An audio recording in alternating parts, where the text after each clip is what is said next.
Three, two, one.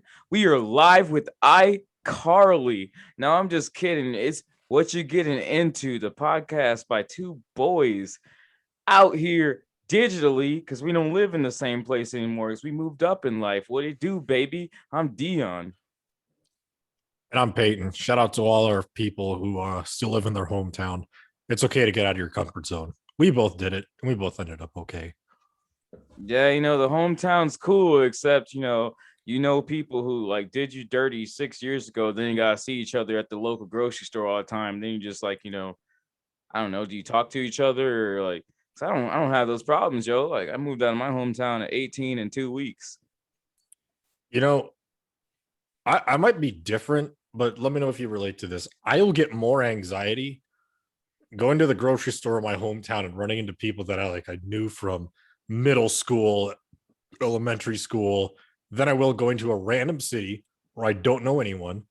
Like I can go into that grocery store fine, talk to anyone, no care. But I'm afraid I'm going to run into someone I know that I don't want to see, and that it drives me nuts. Yeah, like the only time I like to see people who I haven't seen in a while is when I'm drinking. Otherwise, it's like, yeah, there's nothing for us to talk about. Like sometimes like that'll happen to me, and then like the person doesn't have like the those social cues, and they'll be like, oh, we're friends on Facebook. So they're like, I remember that thing you posted on Facebook. I'm like, bro, that was 18 months ago. Like it was a meme. Like, are we really going to talk about a meme I posted 18 months ago? Why are we doing this? Can I just keep purchasing my green onions over here? Yeah, it's one of those things where you see somebody you know in the grocery store, just make eye contact, look away, pretend none of you notice one another. That's Yeah, how so most of my interactions go. I don't know. I might be awkward too. yeah, no, I mean, I moved clear across the city because there was a part of town where I did know a lot of people, and it's weird running to them in the grocery store. Like, there's a bar in the grocery store in the northwest part of town, like the straight up grocery store, like it's like a branch of Kroger, I think, actually, and there's a bar in it. So I went to Mimosas, and then I went to that bar in there, and I was relatively faded. And then like a lot of people were walking by, and I'm just like, man, I'm too drunk to be in this grocery store and having to have like a serious conversation on what I'm doing with my life now that like I don't work in that organization anymore. That's pretty awesome. You got a bar in the grocery store. I think that would make grocery shopping a lot more intriguing. No, it's just a bunch of dudes who go in there and watch sports games all day and drink $2 wine. But yeah, it's kind of cheap, cheaper That than sounds most like it'd bars be a here. good time. That I would love that actually. We got Vegas bombs out here the other day, and it was $16 each on the strip. Oh, where were you on? Yeah. You're on the strip, not even on Fremont. Nah, That's we were on Caesar's Palace. We starting to bump it up in the world. Me and my cousin, we can do that. We felt like we got our heads busted, but like I was like, dang, like $16 each. I could definitely produce that in less than $16. yeah. That's the issue with drinking in these a lot of these touristy places. Like you ever try? I've never been myself, but you ever try ordering a shot at any bar in Miami during spring break? You can get a shot of some Captain Morgan, $18 a shot. Bro, I'm So if not you're trying to buying go to rounds, Miami. Miami just sounds gross, man. Like how they had to shut it down for all the fights and stuff. Like people blocking the street. Like people try too hard to be lit, but after a certain point, it's like, bro, like you just look depraved. Like you can't even be having fun. You're just being annoying at that point. Like get out of the street, man. it's these young kids that are 20, 21. You got to think back when you were 20, 21. Wouldn't you do some dumb shit like that? Probably wouldn't block people's cars, no. But also, I did go to a. I got tricked in going to a hotel party yesterday, which I already knew that a hotel party was going to be kind of weird and probably some younger crowd. But yeah, it was. These younger kids are a little bit off. Like they're like one guy, right? I was talking to him, just like, hey man, what's up? What's your name? He said his name was Kobe. So I'm like, all right, you're definitely born in like 2000, bro. Like, And Oh he's like, yeah. yeah. Yeah, and I was like, okay, who's your favorite player? He's like Jason Tatum. Like I've never heard anybody say Jason Tatum. Yeah, he's relatively decent, so cool. And like he was pretty shy to even talk. And then like he came over to my cousin who was about his age too. He was just like, heard you're from Chicago, bro. And he was like, yeah, it's like I'm from Chicago too. And then like we both were just like, yeah, like where this the area from? He's like, yeah, I know the area. And then just walked away like that was it. Like bro, like did you think you just had a meaningful conversation? Like, oh, I know the area, and then just walk away. Like, do you think you got like some street cred now? I don't know. Like these kids like they try and claim cities and stuff, and like that doesn't mean anything. Like, what does it mean that you're from that city?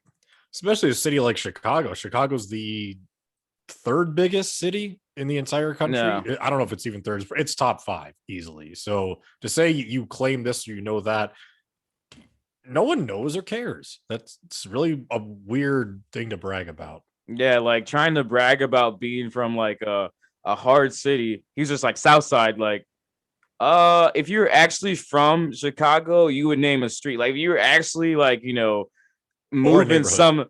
moving a street or a neighborhood or something like that. Like actually doing the work. Like, you would name something besides South Side. Like everybody knows the South Side of Chicago is bad. I was born in the South Side of Chicago. I knew that. I didn't even grow up there, and I know that. It's like, come on, man. Like, what are you flexing right now? I don't even know if those people really, they probably grew up in the Chicagoland area. So they probably grew up in a suburb outside of Chicago, which doesn't count. Yeah, So that's cap, man. it was it Simply was put. it was weird cap because like there was like a line for the dip, right?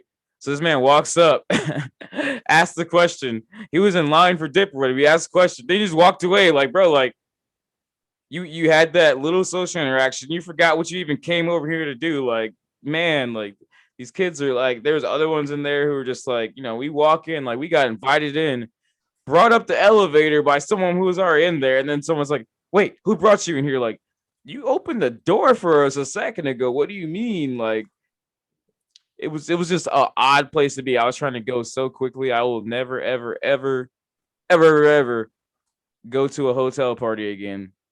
Yeah, that should raise some red flags right there, man. But hey, you know what? If No, you're having there a was good more red time, flags. Now I was just hanging out with my little cousin, and yeah, he's 21, freshly 21. So there's that. But like another one was like he FaceTime someone forgot there, and the person was like, "What bottles are you bringing?" I'm just like, "Y'all don't have bottles there. Like, what do you mean? What bottles are you bringing? Like, for who? For us? Like, because like me and my boy, like, we'll drink the bottle that we bring, but like I'm not bringing bottles for you guys." And that was another problem. Like the whole weekend, like everywhere I go, like they're like, "What bottle is that? Is that expensive?" Like, you people just have no money. Like, why am I even around here?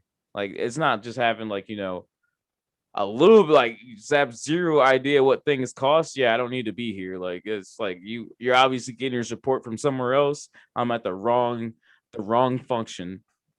yeah, it sounds like it. I would have dipped out of there. I get sketched out and don't go to places where I get No, invited we to like that, man. we Like, dipped the we can't dipped do the it. dip from the hotel party uh pretty quickly because yeah, it was just weird in there. And it's like yeah, you guys are kids. I'm gonna dip ski. And then we went back to another place, but yeah, it was just one of those houses where it's like, all right, a lot of people in there were claiming that they made money and stuff like that. But then you look around, it's like you guys have like folding lawn chairs as the furniture in here, and like it's time to upgrade the house. If you're actually getting money, it's time to do some things for, especially if you entertain a lot. And then like you got like a $6 chair and in your kitchen. Like, come on, man. Like that's Those people don't make money. If there's one thing that I've noticed, it's the people who make really good money never talk about it. yeah. People will exaggerate stories, how much money they make, what things that they've done, just because they think that will, make them attractive. Uh, you're gonna want to be their friend. Like, oh, I want to be this guy's friend. He does this, and that. He has so much money, and they have the wrong idea about it. So, anytime someone talks about how much money they make or this, and that, I never take it at face value because if they truly made that much money, they wouldn't find the need to talk about it.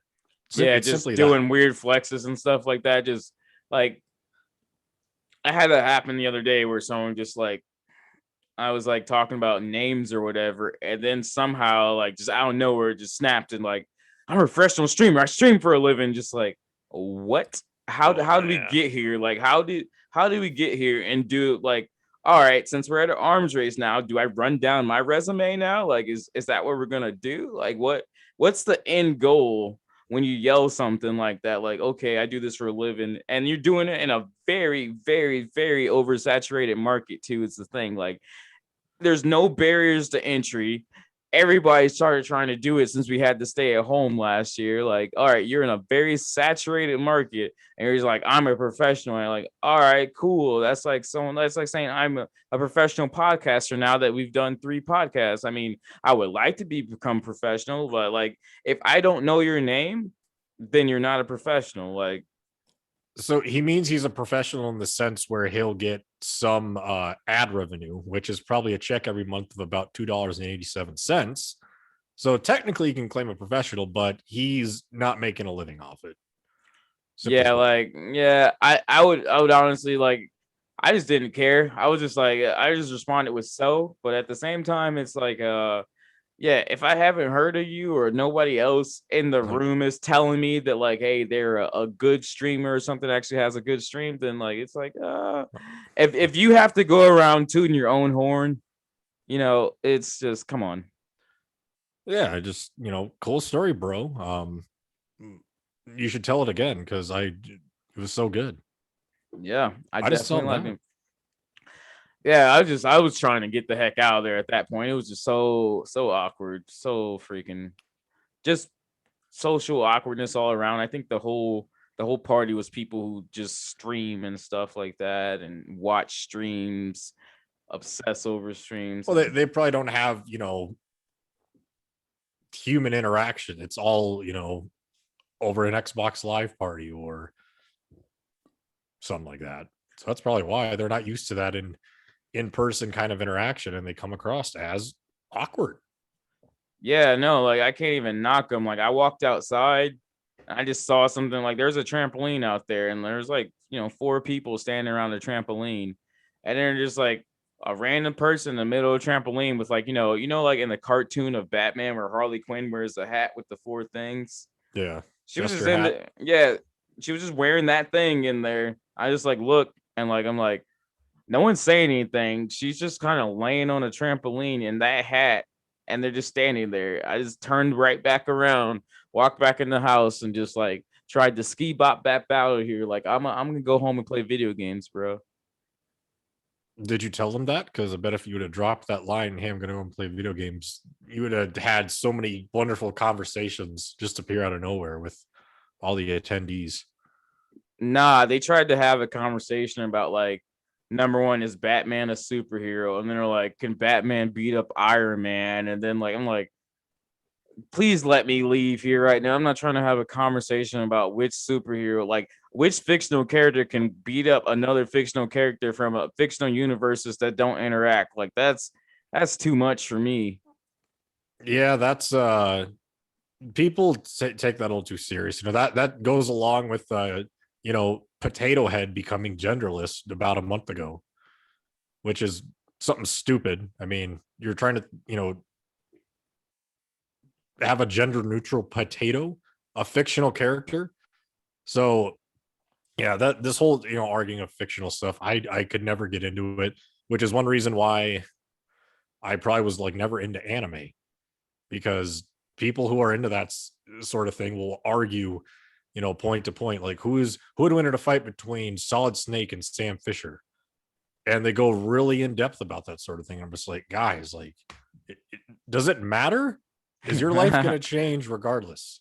Truly. No, just like, yeah, you like spending a lot of brain power thinking about stuff like that. And it's like, man, like you better be focusing on something else. Like there's somewhere where you could be improving or something else, but you're sitting here focusing on if your favorite fictional character who you love so much can not be bad or good, or like writing fan fiction about it. Like, man, like the modern world has made you so comfortable that you have to attack the writers of Game of Thrones if they didn't finish the show in the right way, even though that show did end suckily. Like I just forgot about it. I just canceled HBO, and like I was just done with it. It was over. But like people are still talking about Last of Us 2 years later. Like, man, like that is man baby status. Same thing when Mass Effect 3 came out and no one liked the ending, which I know there was multiple endings you could choose from, but I beat Mass Effect 3 before that update came out where they changed the ending. I thought it was good. I mean, was it the best? No. Was it the worst? No. Am I going to create an uproar about it and, try to get everyone to rally around me? Absolutely not. It's not that big of a deal. Yeah, like it's just like I read the book by Mark Manson, The Subtle Art of Not Giving a expletive. Have you heard of that? Heard of Mark Manson. He's actually a good author. Yeah, like he has a couple books that I read, and like yeah, that one it's just like it's like the lady who gets change, and like her change is like 2 pennies. And you accidentally close the register, and they stand there and start yelling over 2 pennies. It's like, man, like what is really going on in your life that this is the only power that you can have, that you're like, really fixated over something like that? It's like there's some deficiency somewhere else when you fixate on things that don't really matter in the long run. That reminds me of a time I was at Subway a couple of years ago, and there was a lady in front of me in line. And I always get the same thing when I go to Subway, so I'm in and out in like 2 minutes tops because I order what's on the menu. I want to add this, this, and that. Do I want chips and a drink? No. Anyways, this lady ahead of me literally complained to the employee making her sandwich that the onions need to go on top of the cheese. And this guy was making her sandwich. She's like, no, no, no, no. You need to put the onions on top of the cheese. And the guy tried to do it, and she goes, no, no, no, no. You got to do this. Like, does it literally matter what order the food is? You're going to eat it all at once, anyways. It's going to taste the same regardless. So, yeah, I don't understand why people do an uproar over that either. It boggles me. I let stuff go all the time. If someone messes up my order, unless it's something drastic, I kind of don't even Yeah. care. Yeah, if you get the wrong Uber Eats order, you just gotta take the L. But some people really, unless they don't deliver something to me, like I don't really care if they don't deliver like utensils or whatever. Like whatever, man. Have you heard about playing chess with a pigeon? I have not.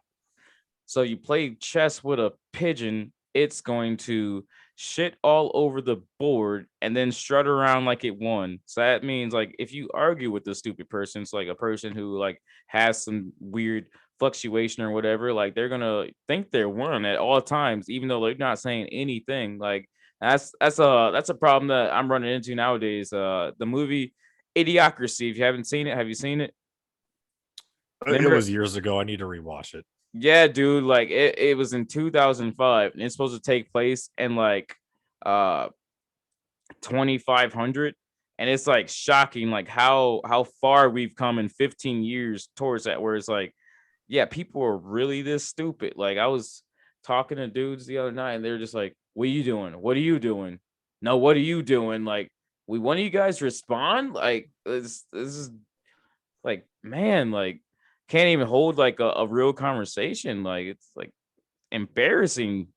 And then like they're like, well, do you want to hang out? Like, not really, man. Like, not really at all. Like I can't just have someone sitting at my house just useless. Yeah, that's I think the fact that you have a house is kind of what is attracting them to want to hang out there. And yeah, when they go over there, they're probably just going to stare at their phone the whole time. And you're just going to be like, "Why are you here? Like, can you leave?" But you don't want to be rude because you have guests over. So I, I could see what how awkward and uncomfortable that can actually be.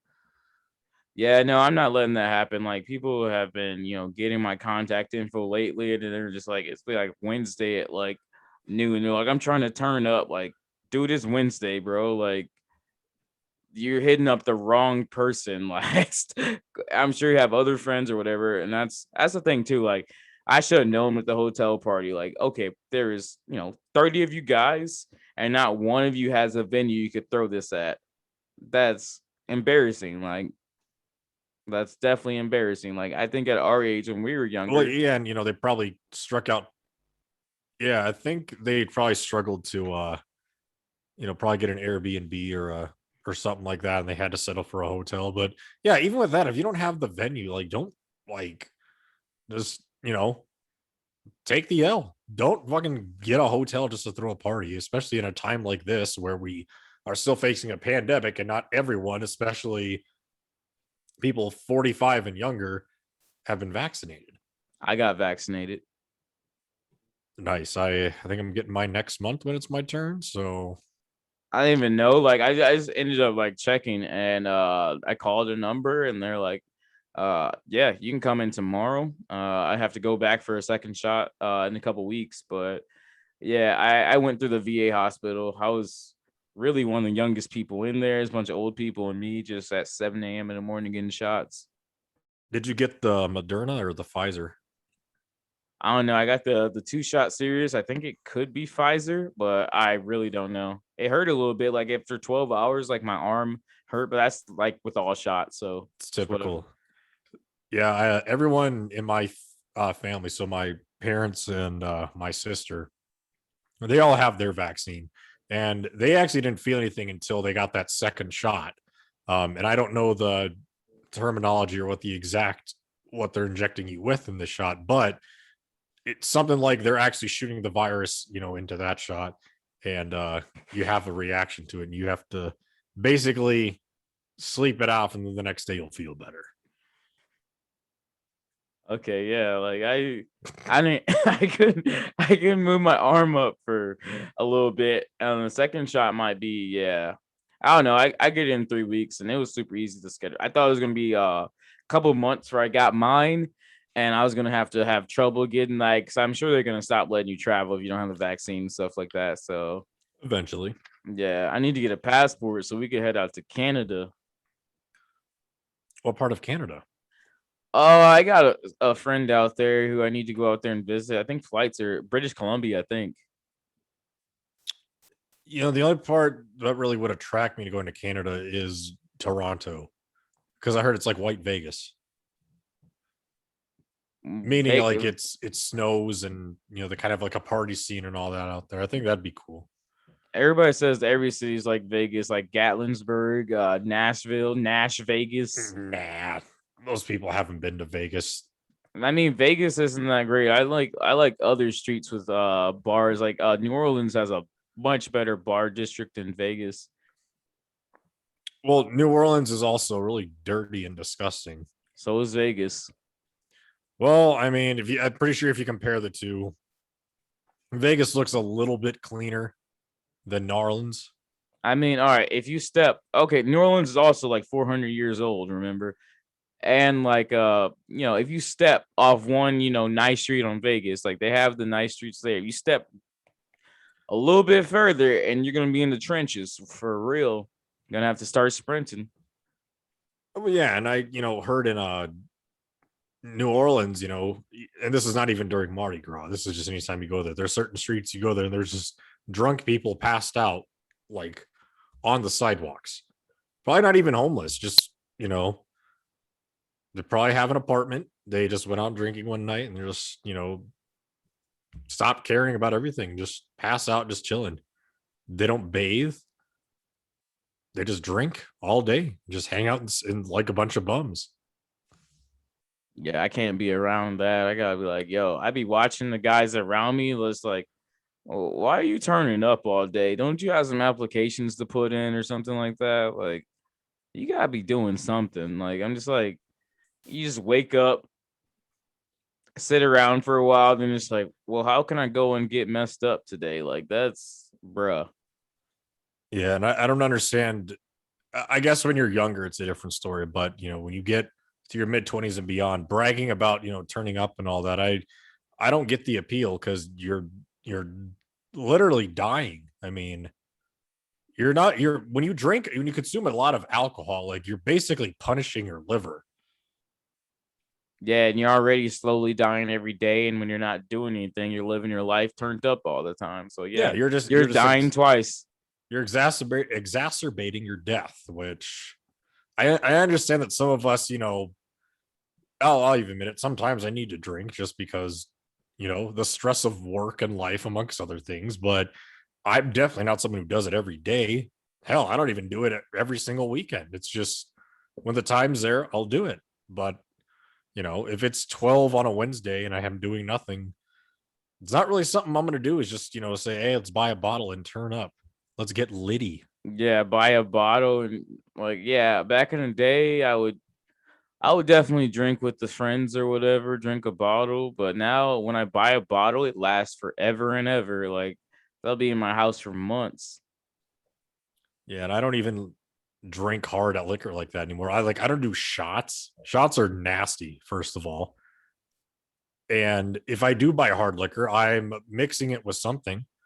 I gotta have a tasty drink. I like when it goes down easy and then you feel lifted. I'm not someone who's just gonna chug, shotgun, take shots of. I think that's just a bit juvenile for those Yeah, 21 shotgunning and over. stupid. Yeah, I'm not gonna shotgun anything. Yeah, because what happens when you shotgun? You literally puncture the can, half the beer falls out, you get some on you, you drink a little bit of it, you yell out "woo" really, really loud, Well, you slam the gotta can film it down. too. They love to film it. You want your friends who aren't shotgunning to see you shotgun very well, maybe win the shotgun contest. Yeah, like the other day, someone was like, "Do you want a shotgun and beer before we go there?" Like, no, like I do not.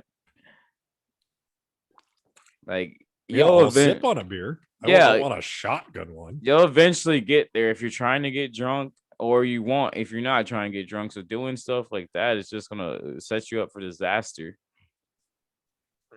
People got to do it for the clout and attention. You know, Cloud is dangerous.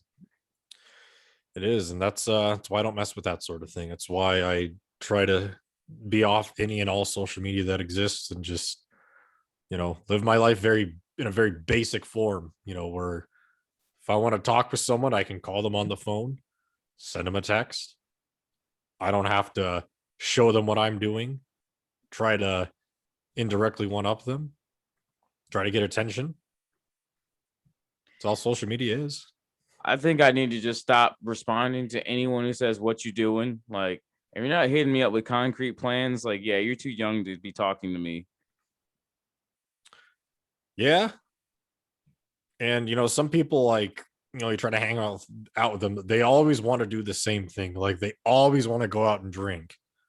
Like, do you do nothing else during your free time? Do you have any hobbies? Do you have any interests besides, working, if you even are working a job and then turning up?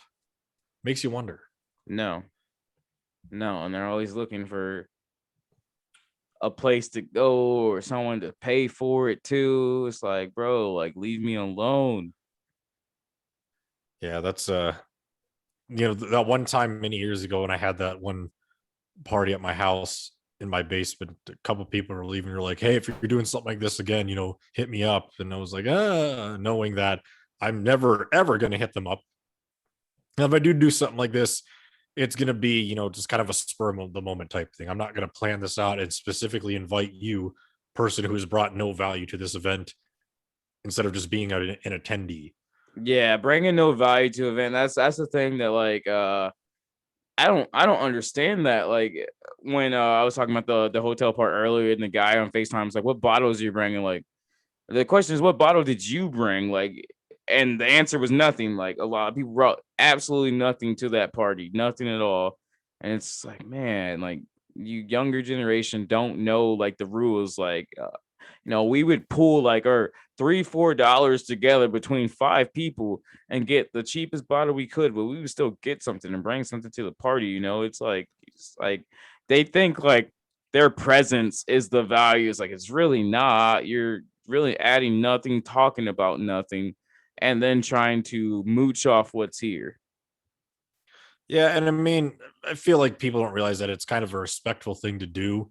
So when you're invited to an outing or a party, bring something along with you. Like when you get invited to a barbecue, I mean, bring the family, bring the kids, but also bring the buns, bring some beer. Yeah, yeah. I mean, you got to contribute for all of us to have a good time. If you just No, go they there just to bring they mooch bring off, 8 dudes and like something like that. Just show up like 8 deep. I'm like, hey, there's no one here I want to talk to. And it's like, well, you guys came 8 deep, with nothing in hand, and like you want the party to provide everything for you, and that's why you stay stuck in the same social circle doing the same thing every weekend.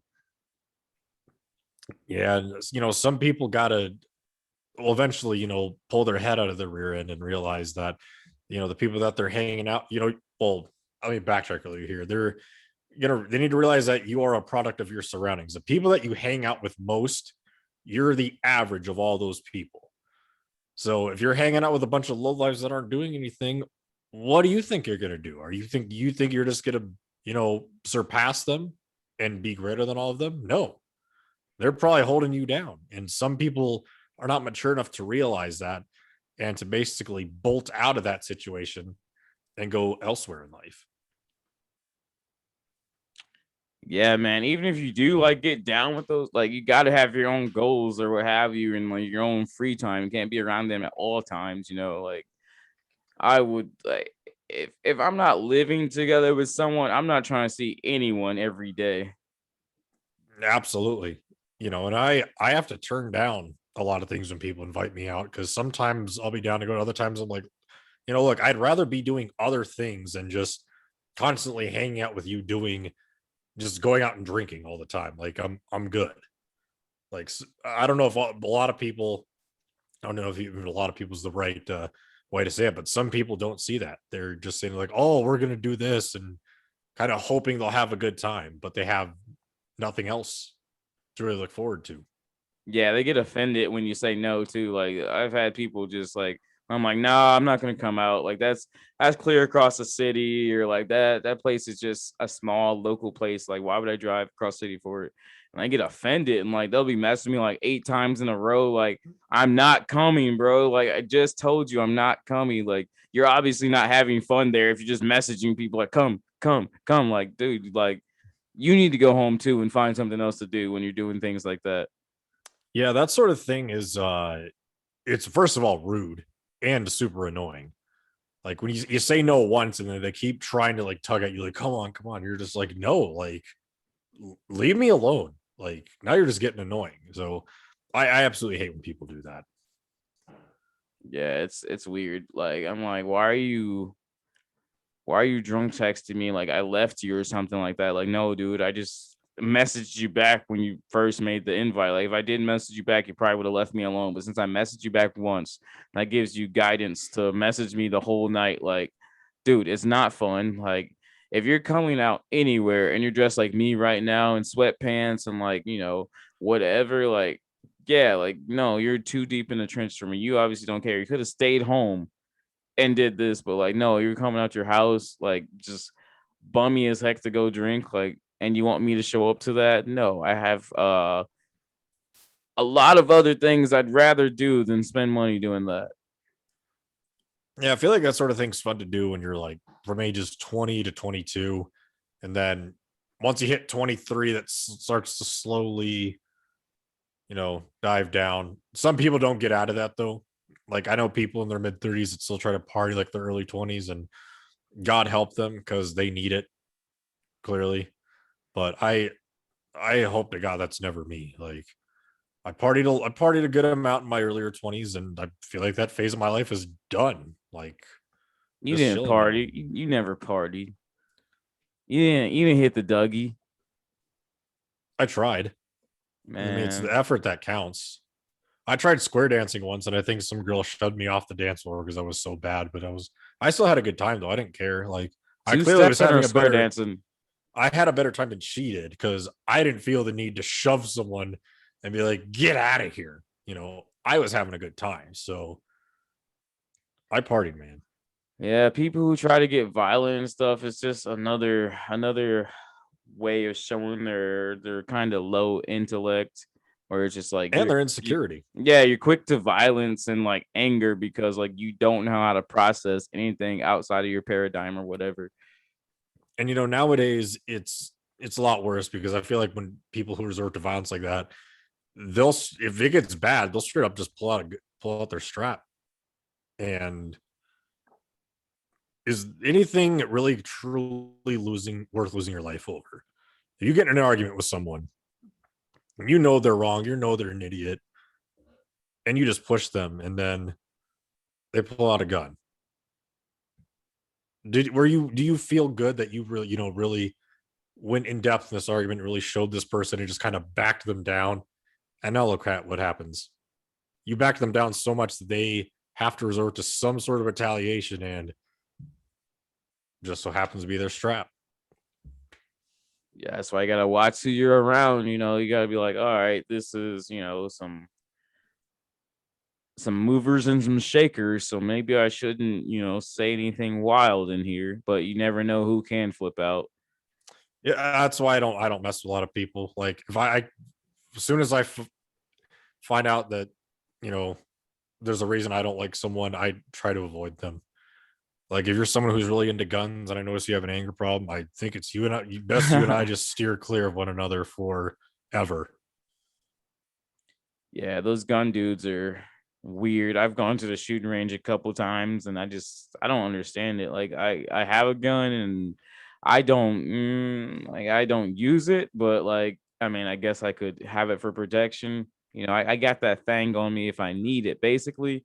But like the guys who are just like taking videos of themselves at the shooting range and going there all the time, just like what happens when you shoot? Like it's a weapon. It's like if I swung a sword all day at like a tree and just took videos of it. It's just like this is so fun. Like no one would think that's fun. Like unless they're also a person who likes swinging swords at a tree. That's what I think about shooting.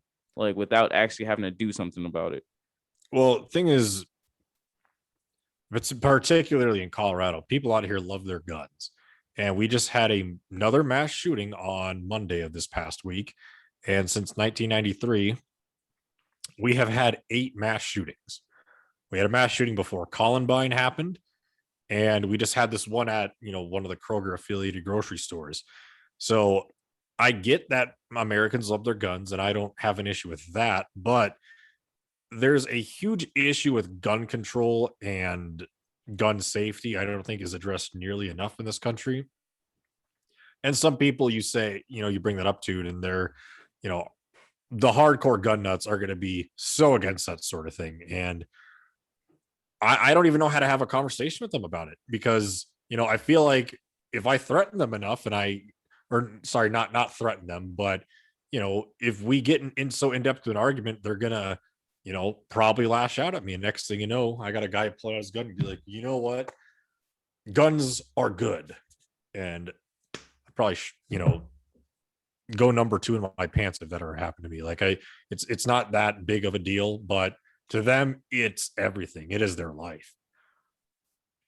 Yeah, I took a concealed carry course as well, and there's a lot of people who don't even have their concealed carry course or their concealed carry license out here, but they're still carrying their gun on them just at all times. That's weird to me. Like I don't even carry it with me in my car and stuff. Like it's just for home defense. So I use it for home defense, sure. But this is my domicile, this is my dominion. But when I'm out in the world, I think I could use whatever, skills and stuff to get away. If I jump like 20 people, okay, that's bad. But otherwise, I could run off. I could do whatever. Like I don't need to be pulling a gun and try to be like action hero or whatever. Yeah, I don't understand why you need a gun outside of your home ever. Now, I will say the only argument that against that I've heard that makes any sense to me is I was at Christmas at my cousin's house 2 Christmases ago, and I met um, one of my cousin's family members from the other side of the family who would have to go out into the mountains of southern New Mexico and do work. And says I have to carry an AR-15 with me all the time. And we were having a decent conversation about it, so I asked him to elaborate basically, and it's because when he's out doing contract work in these mountains, there's not a very heavy police presence and there's not a whole lot of population.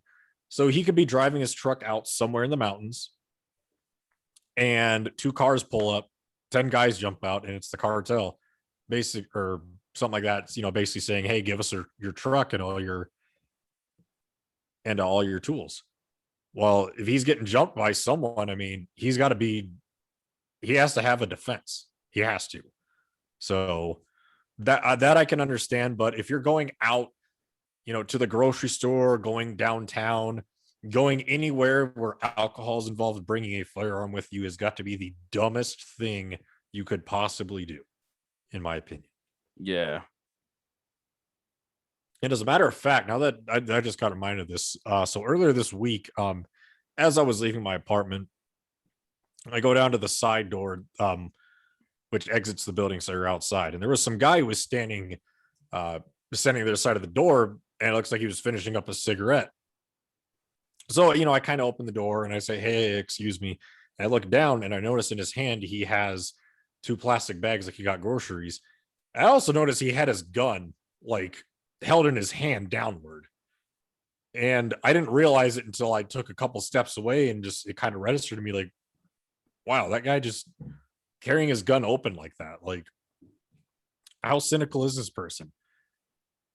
I mean, I could have opened the door a little bit too fast and bumped him, and then I probably could have got shot in the stomach. So that sort of thing is just straight up unacceptable. That you in a living community, when no one else is around you, why do you need to have your gun unholstered, hand ready to go? It blows my mind. It honestly does. There's a couple steps that him, it might have not been chambered and safety on and off. His finger might not have been on trigger, so he might not have shot you in the stomach, but it definitely could have happened. I don't know, man. That kind of bothered me. So I'm luckily moving out of this place by the summer, by early summer, hopefully. I'm hoping as early as May because I'm on the house hunt. But man, after that, I can't trust my neighbors in this complex. That's a little bit too sketch. Yeah, can't trust anybody. I actually went outside the other day and there was puke in my driveway, and I'm not sure how it got there because I live in a little cul-de-sac type neighborhood. So it's like, who threw up on my driveway? Wasn't me. I need to find out because there's a mask there too. So someone like ripped down a mask, puked in my driveway, then just left.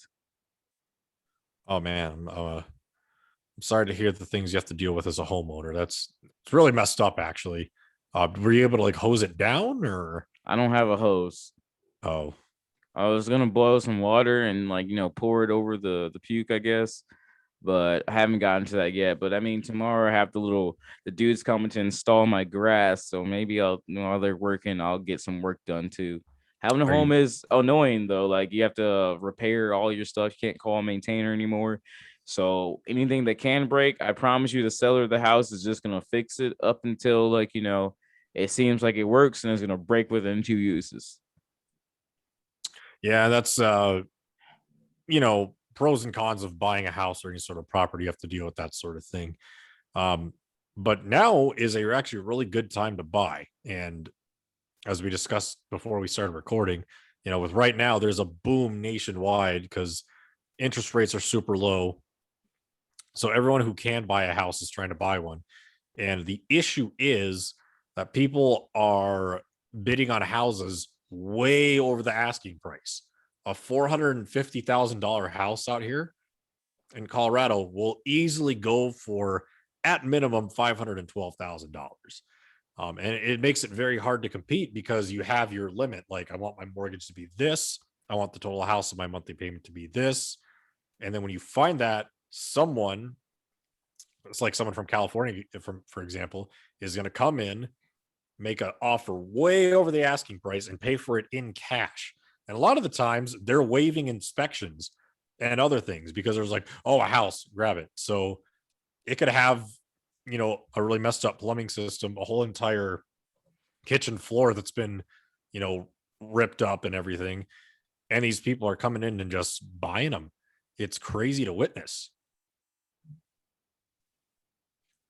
Yeah, I've been hearing like California, they're moving everywhere, everywhere. Like California's having a mass exodus. I don't really know what California policies did, but isn't that where Reagan's from?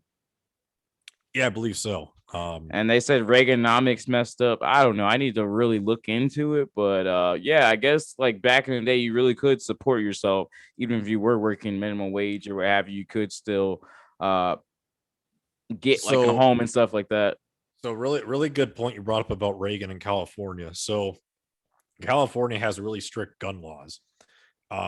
They have an assault weapons ban, obviously, and I don't even think you're allowed to like open carry or even concealed carry out in public. I could be wrong about that, but I do know they have pretty strict gun laws. one of the people who put those laws in place was Ronald Reagan. The reason because of this is because, if I recall correctly, the whole movement with the Black Panthers back in the 60s really scared politicians.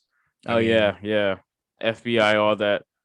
yeah, it's, having, the Black Panther Party, carry their guns, their legal rights as Americans really frightened them. So they really cracked down on a ton of laws. And Reagan was part of that for California. So California has super strict gun laws, for that reason. Now there's a lot more to it, obviously, that I don't know about. Um, but it's crazy how that whole revolution with the Black Panthers, it really opens your eyes to how the FBI, CIA, any sort of politician, really viewed, a minority group just standing up and trying to uprise and start a revolution, if you will. Yeah, how do you know someone's from LA? They will tell you super quickly. They're just like, "Hey, where you from, man?" And then like you'll respond. They're like, "I'm from LA, bro." And it's like, okay. You know, There were some people from Chicago, LA people, just randomly telling you they're from LA. yeah, going back to that conversation from earlier, speaking of people that are like very superficial, I hear a lot about how LA is just like full of fake people who, they just want to be celebrities and they're not. Yeah, People just traveling there. And the thing is about California, it is so darn expensive to live out there that people really have to, bond together to survive. One person will own a house and have five other people living with them just so they can cover the mortgage. And to me, that's just absolutely ridiculous. My buddy who lives in Santa Monica, his dentist in Santa Monica doesn't even live in Santa Monica because it's so darn expensive. So if a dentist can't afford to live there, I mean, what does that tell you about the cost of living? It's outrageous. It's ridiculous. yeah, Doesn't even seem worth it, in my opinion. yeah. Like it's super expensive to be out there, and then like as you said, like you'll be like seeing people on your social medias and stuff like that living that LA life, but then like you talk to them, it's like I always get interactions with people who live here and there, and like they're sharing one bedroom apartments between multiple people, like sharing clothes and stuff like that. Like you could live a much better life if you actually decided to live in like a cheaper cost of living area and actually live within your means, live within your realm of making, but to impress others, like you're struggling on the low. Like that's super weird. And a lot of, like you said, there is like an exodus of, in California, a lot of people are moving out. If what does it tell you when Elon Musk, the richest, I think he's still the richest guy in the world. I know Tesla took a huge tumble in stocks. He lost like 12 billion. But what does it tell you when the richest man in the world moves out of California just to go live in Texas? Because it's too darn expensive. Joe Rogan, podcast extraordinaire, moves out of California, um, and moves to Texas. A lot of people are starting to wake up and realize it's not worth paying for this higher cost of living because your quality of life just isn't really that great or really anything to be proud of. Have you looked at houses in Texas before? A couple. Now, the thing is with Texas being so large, you I mean, know, is there like a particular area you're asking of, or well, just Texas in I looked general? at it six. Like I was looking at a job there one time, and I just want to see like how much houses cost there. Like for what I paid for this house, I would get a McMansion out there. Like it was real estate out there is cheap. Like maybe it's changed a Yeah. little bit, but like yeah, what I paid for this house, like yeah, I would have some space out there. So if I can get to Texas too, I would definitely go there. Yeah. I know for example, Amarillo, Texas, which is the northern part of the state. You can get a McMansion out there for rather cheap. Now, cost of living is, in these real estate markets is it's increasing nationwide. So with Tesla moving their factories around Austin, Austin was an up and coming spot. It's now pretty expensive to live there as well. Yeah. But the good thing about Texas is it's such a large state, um, that there's areas that probably are still forever going to be pretty cheap to live in, where you can get like land and all that sort of thing. Yeah, so like I think Austin's another city where it's becoming famous for people who trying to want to go there and flex and have clout or whatever. So like cities like Austin, Nashville, Miami, Vegas, of course, even though I live in Vegas. Where else? Other cities across America know where people just talk about where they're gonna go party and stuff like that. I don't want to go there. Like it's like the Spirit Airlines bunch just comes out there, no money, no nothing, and then they're just like, okay, what do I do? I hustle and I fight. Like, and it's like, all right, that's not an area I want to be at. I'm trying to if I go somewhere in a new city, I want to have it be like a vacation spot or what have you, and like safe and not be dealing with people who are like, you know, if like they don't have the money to get home, they're going to like, start a GoFundMe like people are doing for All-Star weekend, riding a U-Haul there. Yeah, that's absolutely ridiculous. Honestly, I'm thinking of in 5 years, I'm thinking of moving out of Colorado, and I kind of want to go to a place like Arizona because it's probably expensive to live there as well. But I kind of want to be at a spot where I'm not in any of these major cities that's going to cost me, so much to just to live out there. So, I don't know. The whole major there's it's cool to visit these, big cities like LA, all that sort of thing, but just living there, you got to ask yourself, is it really truly worth it for because if you're living above your means, most Yeah. people are. Like big cities are they're not good. Like society is not meant for cities to be this big. And then like once you get to a big, like especially like if you look at big cities in other countries that are like, been around longer, they're just overcrowded. Like people just walking, just like will follow you around, just like super like not socialized people out there because like there's no universal education. You can't educate all those people. You can't get them all to be socially calibrated like when it's a big city like that. Yeah, and if you look at like India, for example, there's a lot of I don't know any particular cities within India, but seen a ton of videos growing up in school where you'll have about 20 people hopping, some bus hanging off the sides and all that sort of thing, and it's scary, dangerous, and I hope America never succumbs to something like that where it's just so much overcrowding that that's what we have to resort to. And even on top of that, who likes traffic? Every single city, every single one of these major cities has a horrible traffic problem. Los Angeles, Chicago, Atlanta, here in Colorado, we have really bad traffic as well. It's awful. Like it just makes you really question, is going a couple miles down the road worth the 45 minutes? Yeah, like do you actually need it? Like you could go pick up whatever you need for the week and then be good at your home, but instead you want to like travel around and do whatever, and it takes you an hour to get there. Like you probably would be better off walking that sometimes Absolutely. or taking a bike. Yeah, absolutely. I mean, I don't know. I feel like it's good that we're experiencing living in the cities that we are, so we are gaining this experience.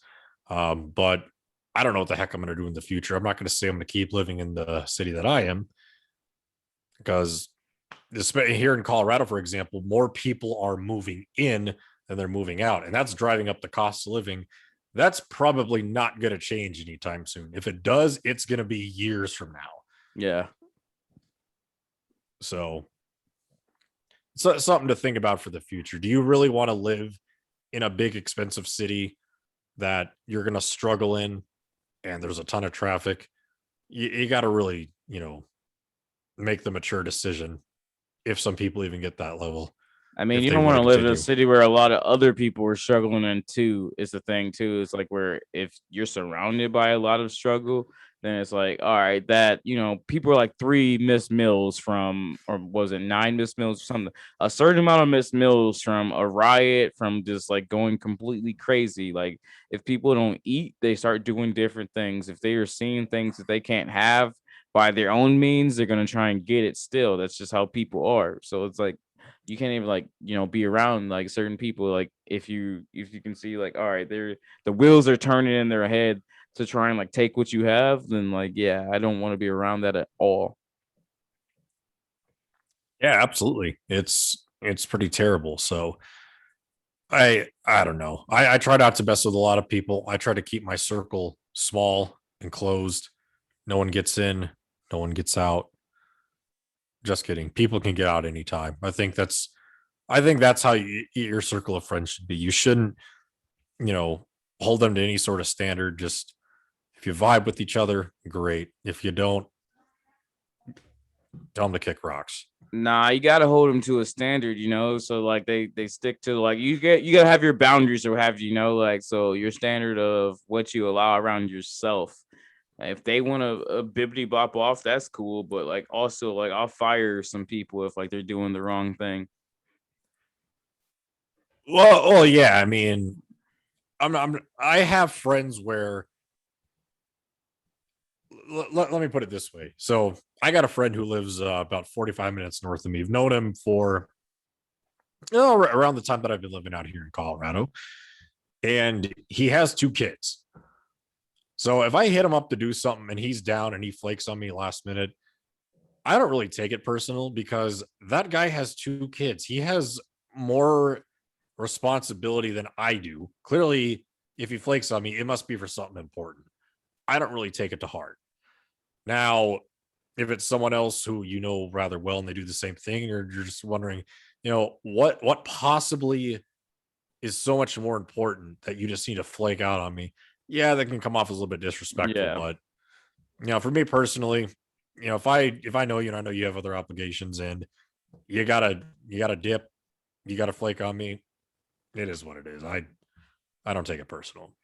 Now I think like there's certain people who like pride themselves on leaving people in red. I mean, understand like I just talked about like how people are starting to like people are getting my contact info and they're just like, "What you doing today? What you doing like every day? Like what you WYD like, dude? Like I'm not that bored that I'm just like gonna answer stuff like that. Like, what am I doing? I'm at home, or I'm, you know, at the gym, or I'm with some, you know, people or whatever. Like, I have a structure to my day. It's not like I just get hit up and I'm gonna go and ride around the city with some people. That's silly to me. Yeah, I feel like that's fun to do when you're like 19, 20. Like you gotta vie with people that actually have something going for themselves in life. Because if they don't, well, if you're around them, they're gonna take you down with them, and you got to avoid that by all means. Yeah, they think like you're whack for you know, doing things. And it's like, man, like, all right, give it 3 years, give it 5 years, give it 7 years, but like you continue down the same path, like it's gonna crack one day. When I'm in Vegas, you know, 2 months from now, you have to bring me around some of these people because I'm going to experience this firsthand. Because I'm a busy guy. Like Monday through half a Saturday, I'm working. My nights are busy. Sundays, I'm with the boys, and I'll meet a couple people here and there. But you know, I don't have them like hitting me up and all that. So I think I need to go to one of these hotel parties No, that's and my see what first it's hotel like. party, and that's my only one. But like, yeah, I could probably bring you around some just some interesting people for sure. And like next time, I'm not bringing anything to the party either, and we're just gonna stare at each other. Like I'm not gonna bring like the turn up to the party for you guys to just have debates about superheroes and drink my alcohol. Like I could go home and have my own alcohol to myself. Not that it's a money issue. It's just a you guys really showed up to someone else's party to beg some guy who happened to show up who you didn't even know was gonna show up for his alcohol the entire night. Like that's me as a dude. Like I can't be out here begging other dudes. Like as I was leaving, one dude was like, "Before you leave, can I get some more?" Like I'm like, "Okay, here, man," because like it's not a big deal. But then like he poured another one. Like after the first, I'm like, "Bro, pass that back over here." Like everybody who I came with already left the door. You know, like is that really that serious that you're gonna pour another one? Like and then like he like looked at me funny and like when I'm like, "Bro, it's." You're looking at me funny for begging for my stuff. Like it's a weird thing with men nowadays. As we were talking about Jordan Peterson last week, like there's a lot of grown man babies that think like the world owes them something. Like throughout history, theoretically, men have been the ones who go out and build and provide and all of that. And I mean, now, everybody else is starting to provide and stuff like that. But still, it's like you still need to be providing something, like being able to take care of yourself, not looking for a handout at all times. Like it's not a thing to do. Like I would be embarrassed if I'm always looking for a handout like that, or like looking to get stuff for free. And that's just part about being mature and growing up. Not everyone does that, but yeah, the world No, doesn't owe you anything. And, that's just a fact you have to come to agreement with, whether you like to hear it or not. That is the absolute truth. You have to provide value to anything if you want to be valuable.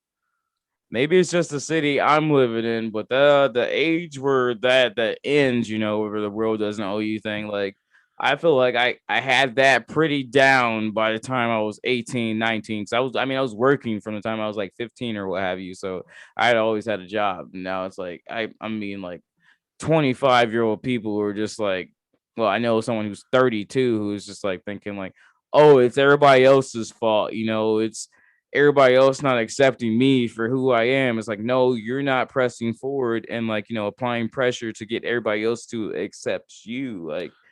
Like you got to assimilate a little bit, not even assimilate, but be able to interact with anyone else.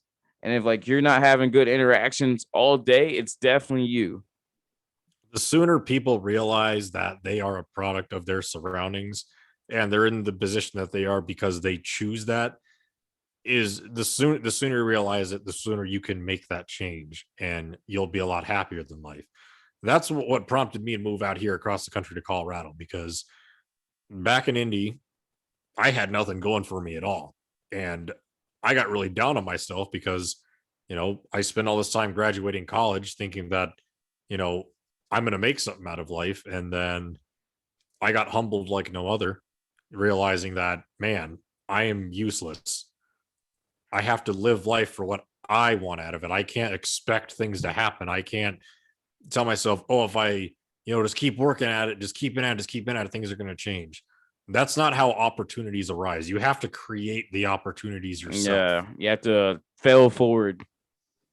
Exactly. So that's why I took the risk, saved up money for, a year and a half and just booked it out here all on my own because um I just wasn't happy living in the Midwest.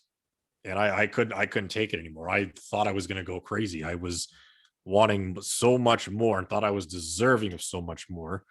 And I feel like if people feel that truly, if they feel like they deserve more to life, they probably do. But it's not up for life to decide that. It's up to them to decide that and make that step, make that change, create that opportunity. And honestly, I've been out here since September of 2018. And in my 28 years of living, this is honestly the greatest decision I have ever made by far, hands down. I'm happier by far. The quality of life is better by far. I make way more money than I ever would have living in Indianapolis.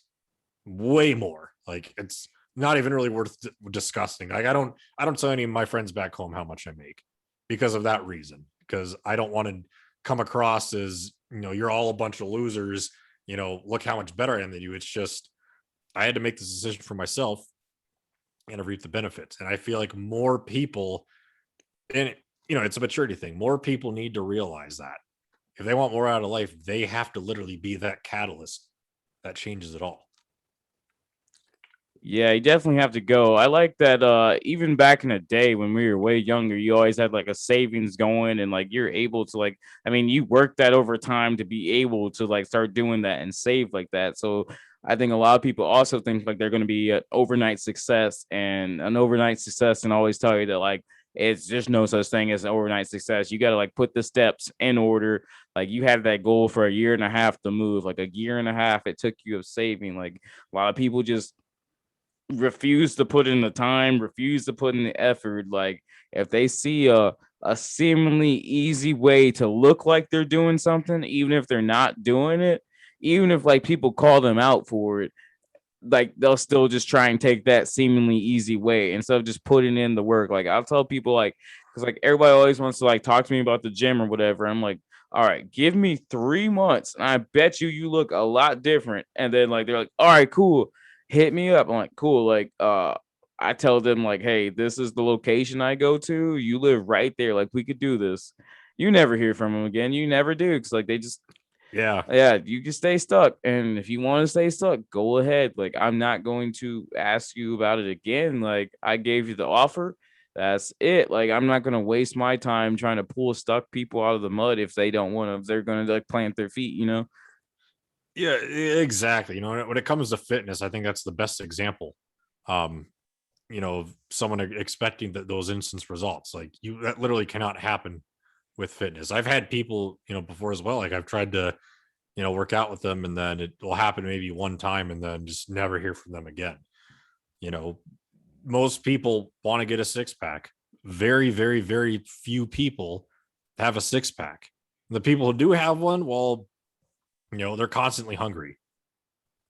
And if they say, "Oh no, I have a six pack. Look at how chiseled I am, and I eat whatever I want all the time." Well, they're using another form of that shortcut, those overnight success, and those are performance enhancing drugs or steroids or HGH, that sort of thing. Steroid use is a lot more common than people think, for that very reason. Guys want to get huge. They don't want to put in 10 years of work to look like Mr. Olympia. They'd rather work out for a year, inject themselves with a ton of hormones, and they'll get huge.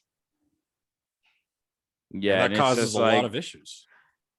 like getting huge is one thing, like looking good and being in shape is one thing, but you also have to develop yourself in other categories. So I know guys who like they get big and stuff and I think like their life is gonna change. And it's like you're still the same guy, you still are, prone to the same things. You're not as talkative or anything like that. So you be as big as you want and go stand in that corner and like no one's gonna come talk to you in that corner. You gotta still, improve yourself in other areas of life. And then like people will keep going to the gym and keep thinking, all right, it's definitely I'm just not working out hard enough. Then they end up injuring themselves. It's always funny to me, like people like they want to like talk about their max bench, max that like I don't care. I do not care. Like I'm not impressed by someone who tells me they can bench 285. I don't care. Like okay, cool. It makes you wonder what truly are their goals for working out. Like Like what truly motivates them. I don't know, because like power lifters, like they're in no certain type of shape. But I guess like the only thing that motivates them is to say like, well, at least I can lift a lot, even though like because power lifters are some of the biggest like binge drinkers that I know that are in their late 30s and stuff. They're just like, sitting at home drinking whiskey by themselves. They're like, all right, I power lift though. So yeah, that's why I'm out of shape. Like, no, it's definitely the other things you're doing all day. Yeah, it's people use working out. The worst is when people use working out as their identity. Every time they go to the gym, they have to take a selfie, record a video. It literally becomes their whole identity. Like they don't have a personality. They have the gym, they have fitness. That's cool. What else do you like to do? They don't have anything else to do. And that's just really sad in my opinion. I mean, there was a study, done, and I'll have to, pull up the article, but it said, people who post their workout information, whether it's photos, a status, a video, tend to have personality issues. So there's science that backs that sort of thing. I need to check that out. Sometimes I post the stuff at the gym. I'm not gonna lie. I did have to develop some new hobbies because like I just started hiking. I don't know if coffee is a hobby, but I started drinking coffee. So I, Love sometimes coffee. I go to coffee shops and stuff. Yeah, like I'm trying to get into like, well, of course, like okay. So I started working out. So with that, you have to teach yourself how to cook, how to nutriate yourself, or what have you. What's the word? Nutrition. So Teach yeah, yourself so about nutrition. yeah, so like I know how to cook. I along with that, I know how to work out. I do other things as far as like I don't know. I think it strengthens the mind. It helped me to not watch as much, TV or be stuck sitting down all day. Cause like well, I want to go put in some time at the gym, I want to go do that. And it splits up the day. I don't come back from the gym, just start playing video games again. Like I might just get an hour of video games in, and then like I'll go read. So it strengthens the mind, a meal prep for the week, all that can get done instead of just like, doing a lot of things, walk the dogs. If you only work out, like I've known someone like that who just only works out, and then like that's all they're talking about, and then like what they're doing at home is they just watch TV until their next workout. It's like, yeah, that's not great. That's not a way to live life. You're only living to go back to the gym. Yeah, and like I said, like what truly is their motivation? I feel like a lot of guys will, try hitting the gym because they want to look good, and they're usually because they're single or they got dumped. That's the thing that will motivate them. But what's going to keep you going? I mean, are you just going to get, completely chiseled and jacked and then Yeah, still not know how to dress yourself. Yeah, exactly. I mean, there's a lot you need to do to improve your Yeah, self. And I think you can even agree with this. Life is a journey and you constantly need to be on that path of improving yourself in all areas. yeah. It's like when you see like a 50-year-old guy still wearing like, a kid's tracksuit or whatever. Like you see like a 50-year-old guy wearing like a True Religion tracksuit, you be like, what are you doing right now? You should definitely, it's like back in the 60s, 70s, before that times, kids dress a certain way and adults dress a certain way, but now it's starting to mesh together. And like you see adults dress like kids, like, and it's like your fashion sense is never developed. And then like they'll tell you like, well, I've had the same haircut since I was 10. Like that's, you got that haircut when you were 10 because it was easy to maintain on a 10-year-old. Now that you're a grown adult, like you could have a better haircut that's not for a 10-year-old. You don't need to be wearing, like, if you go to an event that's formal, you do not need to be wearing a khaki pants and a sweater. Like that's what your mother puts on a 7-year-old, so like, he can get his pants on and off. But like that should not be your nice outfit wherever you go as an adult. Like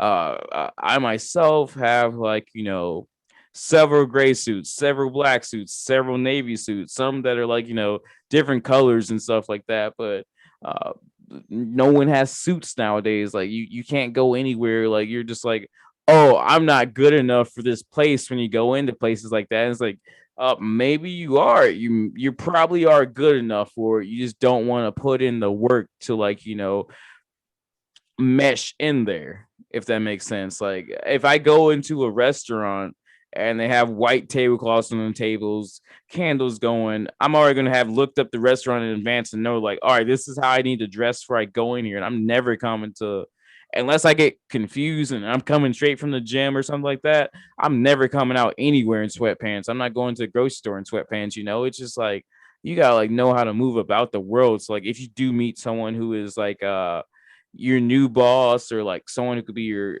a new business relationship, something like that, and you're just out there in sweatpants, just looking like a bum, basically, like looking like you just don't care about like how you look when you go out in public, then yeah, that's where you stay.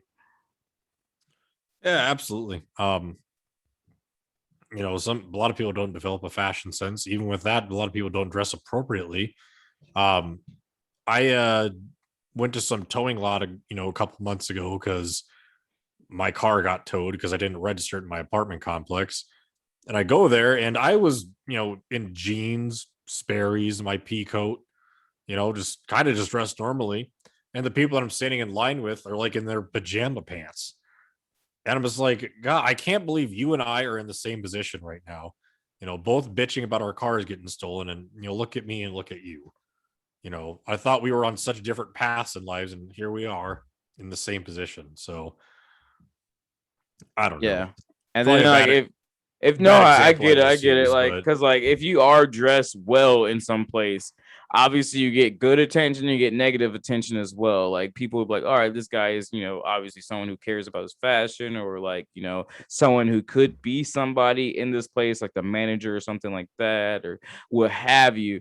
But also it's like, people are just gonna come and like make little weird remarks at you and stuff. And it's like, all right, now you said that to me, like if I said something back to you, especially like if it's about like how I'm dressed and like you're dressed poorly, like it's like I could really hurt your feelings now. We both know it. So then it just gets weird. Like it's like, all right, you don't want to do the work and you're just gonna come and try to attack anybody else who does do the work. And that's how you hustle backwards as well. I think this show, the whole theme has been how people are hustling backwards.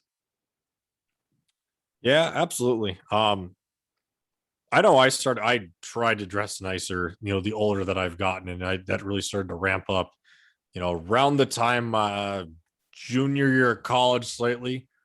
I think that's when I started, and then after that, I really ramped it up. And what started it was, kind of like, the example you use, one of my friends actually got on me for wearing cargo shorts. And the reason I wore cargo shorts a lot is because, I was a lifeguard back in my later teenage years, up until I was 21. And I always had to wear cargo shorts because just I had to carry stuff on me all the time. So I had several pairs of cargo shorts. And then one of my, friends just straight up told me, he's like, why do you only wear cargo shorts? And then me being naive as hell, my friend tells me, this one chick that we went to college with that was rather attractive, I saw she put on Twitter, guys that wear cargo shorts are so gross. And I don't know why. And I was just like, you know what? Maybe you bring up a good point. And then I haven't not worn cargo shorts since. So now I wear Yeah, clothes that fit me. cargo shorts make you look like an oversized fifth grader. They're convenient though. You can stick a lot of stuff in the pockets if What do you need in your needed. pockets? Like back in the day, all right, like you would maybe put your CD player and like your Walkman in there, but now like all you need is a wallet and your phone and your keys. Like that's it. Like there's nothing that people are carrying around a lot. So like I've seen people carry like fanny packs and stuff. So I need all my stuff in there. I'm like, honestly, what's in there? What is in there? Maybe a pack of gum or something like that. But no, it's you're not carrying anything. You're just carrying an item. Uh, I mean, I always look at fashion trends as they go on throughout the years and stuff like that, and you have to stay current, or else, like, I mean, you could be dressing well in 2005, and then in 2020, I've seen people like I could tell, like in the military, when people come out that've been in the military forever, you could tell exactly what year some people joined the military because, like yo, you're wearing a tall tee right now and a fitted cap, like what is going on, man? Like, why do you not kind of look around and see that nobody dresses like this anymore? Yeah, and even if you look, there was a comparison done from the 2017 NBA draft to the 2003 NBA draft, and there was a very stark contrast in the fashion styles. So in 2003, real baggy, oversized suits were in style for some reason. Yeah, You look at the 2017, every single draft pick has a real nice fitted suit, like tight. They got their, the the suit pants that probably just touch their ankle or not wearing any socks. It's just crazy how different you know you know I guess fashion has come in just a 14-year period. yeah, lots changed, and people will still you'll still see someone out in the baggy suit, and there's like, I've owned this suit for 20 years. Like, it's time to donate it, man. Like, it's cool to own some things. Like shoes might not go out of style for a while. Watches might not go out of style for a while. Uh, even glasses go out of style. Like, but yeah, shoes and watches, I think, are the things that like might not go. Some jewelry, like earrings, necklaces. So you still have your romper, right? I have two rompims. Yeah, I never wore them outside the house because it didn't catch on at all. And I had the fruition and be like, all right, I'm not gonna wear this romper out the house because it's not catching on. It was just memes. Like the company that I bought like one of the rompers from shut down very fast. Are they like comfy to sleep in at least? One of them's super tight, and the other one's kind of like a baggy jumpsuit. And I've never slept in either of them. How do you use the bathroom in one? Do you have to like completely like get naked to use the bathroom? You try and know how I poop? In a romper, yeah, I'm actually quite curious. Can you explain? I think so, honestly. I don't really remember, but yeah, I think like yeah, you have to like, you know, shimmy it down, shimmy, shimmy, shimmy. And then like yeah. Do they at least have a flap where you can stand at the urinal, or do you also have to just I think there was shirt a off? there's a zipper for that, but like if you need to poop in your romper, then yeah. I think it's the same with women's rompers too. Well, women have a lot more privacy in the restroom, so that makes a little bit more I sense. mean, But men have stalls too.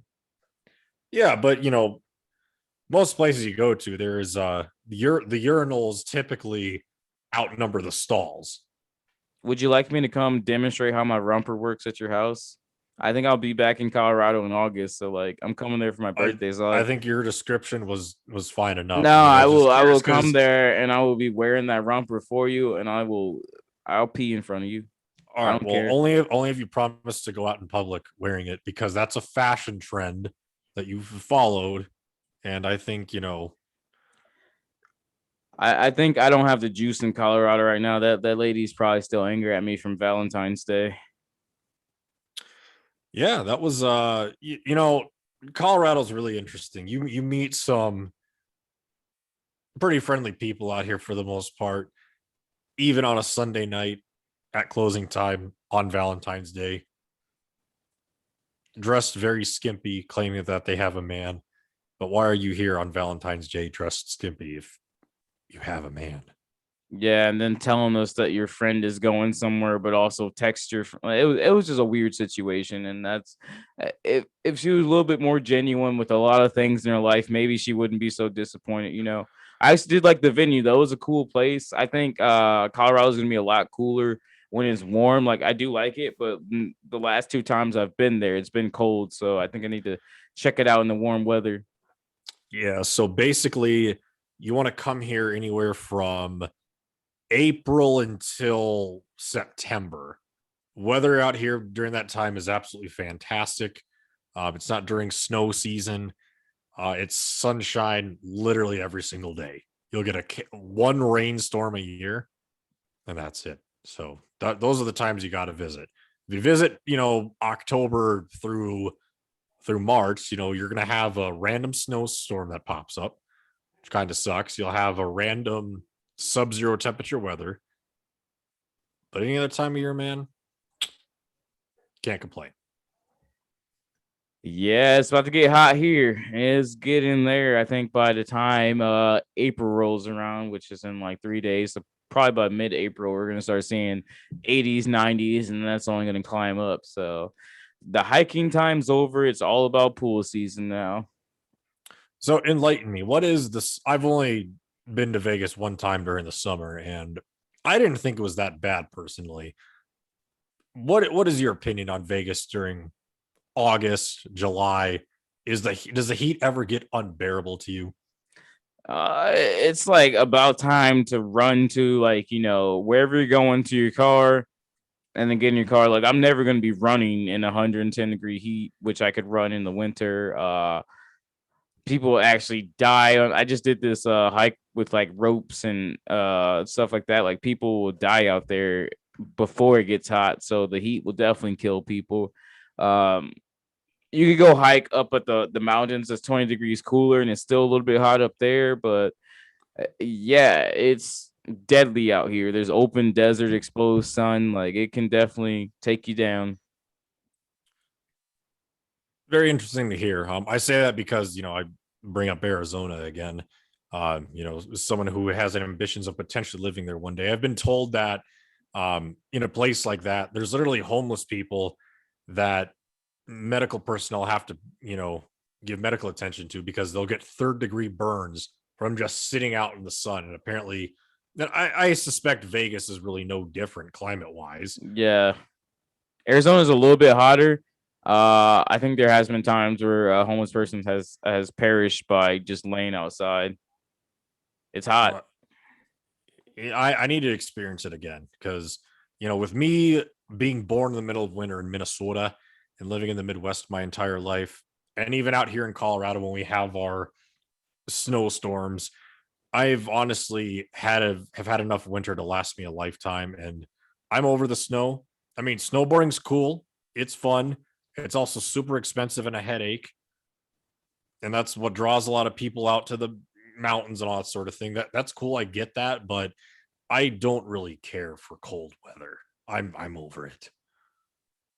Yeah, I don't really like it either. I don't like the idea of snowboarding or skiing. Like it's just kind of I've seen people die from that too.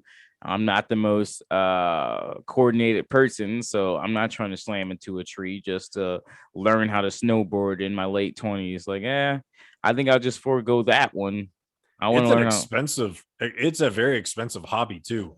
So you have to buy a pass, whether that's the Epic Pass or the Icon Pass. That's what they have out here, and it allows you entrance into certain resorts. And these passes are ranging from like $700 and up for the season. And I'm just like, that's ridiculous. And if you don't have a pass, oh my God, you're going to pay $200 for one day just Dang. to go on a slope, hurt yourself, be like, oh, now I want to go home. And you just blew $200. On top of that, the traffic that, going back to that conversation, it is so bad. Like, if you are not on the road by 5 or 6 in the morning, you're going to be in a parking lot on one whole stretch of the highway because so many people go out there. I've read, or I've even heard from people who say that they just have given up on the hobby just for that Yeah. reason alone. It's Yeah, a lot of outdoor expensive, time hobbies consuming. are people are, starting to come out a lot for them. Like hiking didn't used to be as big before COVID in Vegas. And now all kinds of people are coming out, no preparation. Like they'll come out there, no water, anything like that, not dressed right. It's like, all right, like, you might go out there and survive a little bit, but you're gonna hurt yourself. And then, at least come prepared if you're gonna do something. That's all I'm saying. It's like you like, again, take the easy way out of doing something, or like come and think like, oh no, it can't happen to me. Like, no, it can happen to you, and especially you if you go somewhere with no water in the middle of an open desert and try to like, do something strenuous that you never do. Yeah, and even when you're hiking um during the winter time out here, because actually like doing that. I think it's kind of cool to experience. Not that, I'm going back on my point of being over winter weather, but there's certain parts where there's just so much ice and snow compact that if you don't have the proper shoes, you're not going to be able to make it up whatever trail. And if you don't have gloves, stocking cap, and a scarf, I mean, you're going to be in for a very bad time. So yeah, there's a lot of preparation that has to go into these hobbies that people will casually try, have a bad experience in, and because they are simply not prepared. Yeah. Not mentally prepared, not physically prepared. They'll do something the night before. Like, if this is your first time doing something and you come there hungover, like, of course you're not gonna like it. Like, you're already hungover, and then like you're new to it, so you also have that beginner's thing about it. Like, yeah, all right, like you didn't give it a good try. Yeah, and that reminds me of a time back when I was lifeguarding, and I had a lifeguard a triathlon because that was the first leg of the race was to swim 1,000 meters or something like that. And I was in the little rescue boat for when people would give up. And this one guy was like, "Sorry, I didn't get any sleep last night. I didn't get home until 5 in the morning." And this triathlon started at 6, 7 a.m. So I mean, that's your own fault. Like Yeah, you wasted money applying to be in this triathlon. You probably wasted a couple $100 and you couldn't even make it past the first leg. What does that say about you? Pitiful. yeah. Like you think like your athletic performance isn't gonna suffer, but I can definitely tell you firsthand if you stay up to like 5, 6 a.m. and then try and go do something 6 hours later, like yeah, even like an hour. Well, that one was an hour later. Like, yeah, you'd be done for. Like, you definitely haven't rested at all. So all your energy has been burned off over the last day. Like, you don't have any energy left. Like, you need to sleep. Yeah, and see, that's a whole other thing. Your athleticism is going to decline the older you get, especially if you're not active anymore. You know, I experience it. I've been in relatively good shape my entire life. I mean, I've never really struggled with anything. And I think back when I was young, like maybe 10, 11 years old, I would, struggle a bit then, but that's because I was actually, reaching towards my athletic peak. And I've been playing a sport, basically nonstop since I was 7 years old. I took a couple of years off, but I was doing other stuff like jujitsu and Muay Thai, which super fun workout. Got my butt kicked, but it was worth it. But I've noticed that I don't have the same physical capabilities I did when I was 16. I mean, yeah, I've gained weight since then, and it's most of it is good weight. But if I have a really strenuous workout, the next morning I'm going to wake up and I'm going to feel it, and it hurts. Um, and a lot of people just they're in for a rude awakening because once I hit 25, I could slowly start to feel my body just say, "All right, you're not in the shape that you were." So and I can't imagine what it's like for someone who is vastly overweight, try to do something they used to do when they were a young adult or teenager, and they're just in for an absolutely rude awakening. Yeah, I know people who are just like, I used to run a mile in this time, and they're like in their 50s now. Like, I could still do it in like this time. Like, really? Word, you could just get up and do that? No, you can't. No, Like, they'd if you be haven't done it in 20 years, you cannot. they'd be wheezing and you know faking like they're having a heart attack, and they'd tap out. Yeah, it's like when people get in a foot race and the one who's losing always falls down. Oh yeah, and they got to feign an injury, like, oh, just take your L, man. I mean, Yeah. there's no point in faking it. Just like you lost, bicker about it, but just get over it. Yeah, like it's no one wants to take an L. It's like if you take an L and you learn from it, cool. That's the best thing that could ever happen to you. But if you take an L and you hide from it, and then like you continue to take the same L because you can't admit to yourself that it's an L, that's where you run into issues. Yeah, I mean, some people just don't want their ego to be bruised. They don't want their dignity to be lost, and you got to remember to humble yourself. Yeah, As ego a is not a thing. Yeah, and that actually reminded me. I wanted to start doing something that would humble me because I feel like too many times, too many people get head over heels about themselves and they claim to be invincible. And no matter what happens in life, no matter the highest high that you ever feel, you're going to experience lows like none other. So I don't know. I'm trying to find a way to humble myself personally because I don't like that feeling of being knocked down. I'd rather do the knocking down myself. Um, playing a sport definitely humbles you. No one's perfect in that sort of thing. No one is dominant 24/7. So, being humble is a very, very good thing to learn. Have you tried volunteering?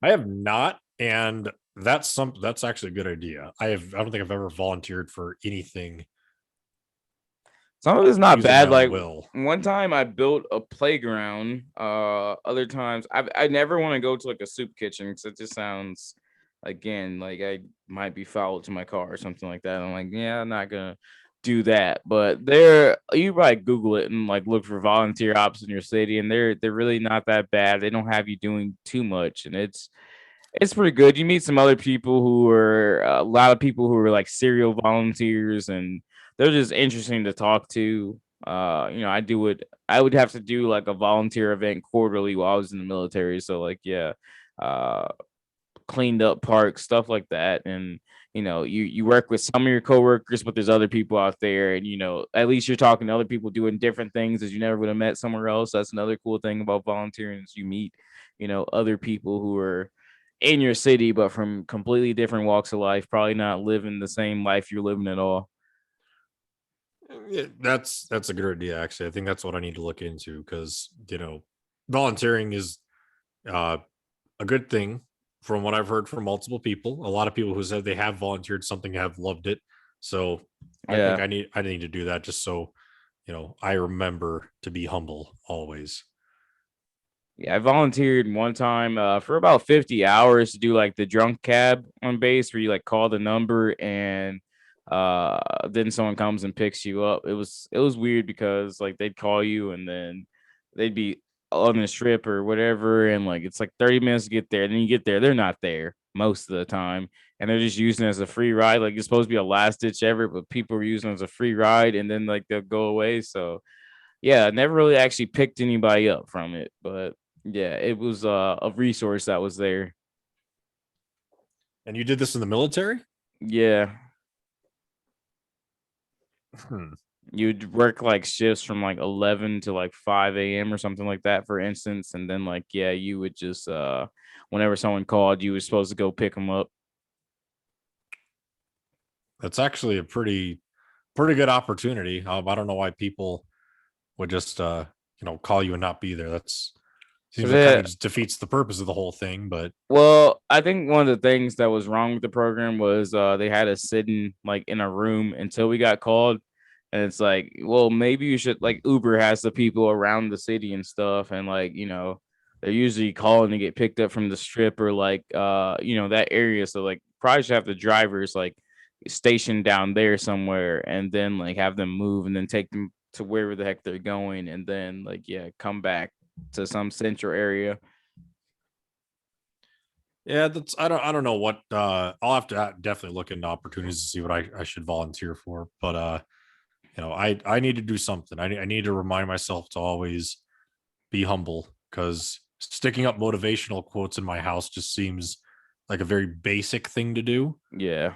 And I don't want to be like every other white girl out there. Um, so I volunteered for Big Brother, Big Sister, but like I just my work schedule couldn't deal with it since I changed shifts. I think I could probably do it now. So Big Brother's another thing where like you deal with like the little kids who don't have a male influence in their life, which I I think thought I thought that was for people who had like Down syndrome. no, it's just kids who don't have influence. So like you'd be like their big brother.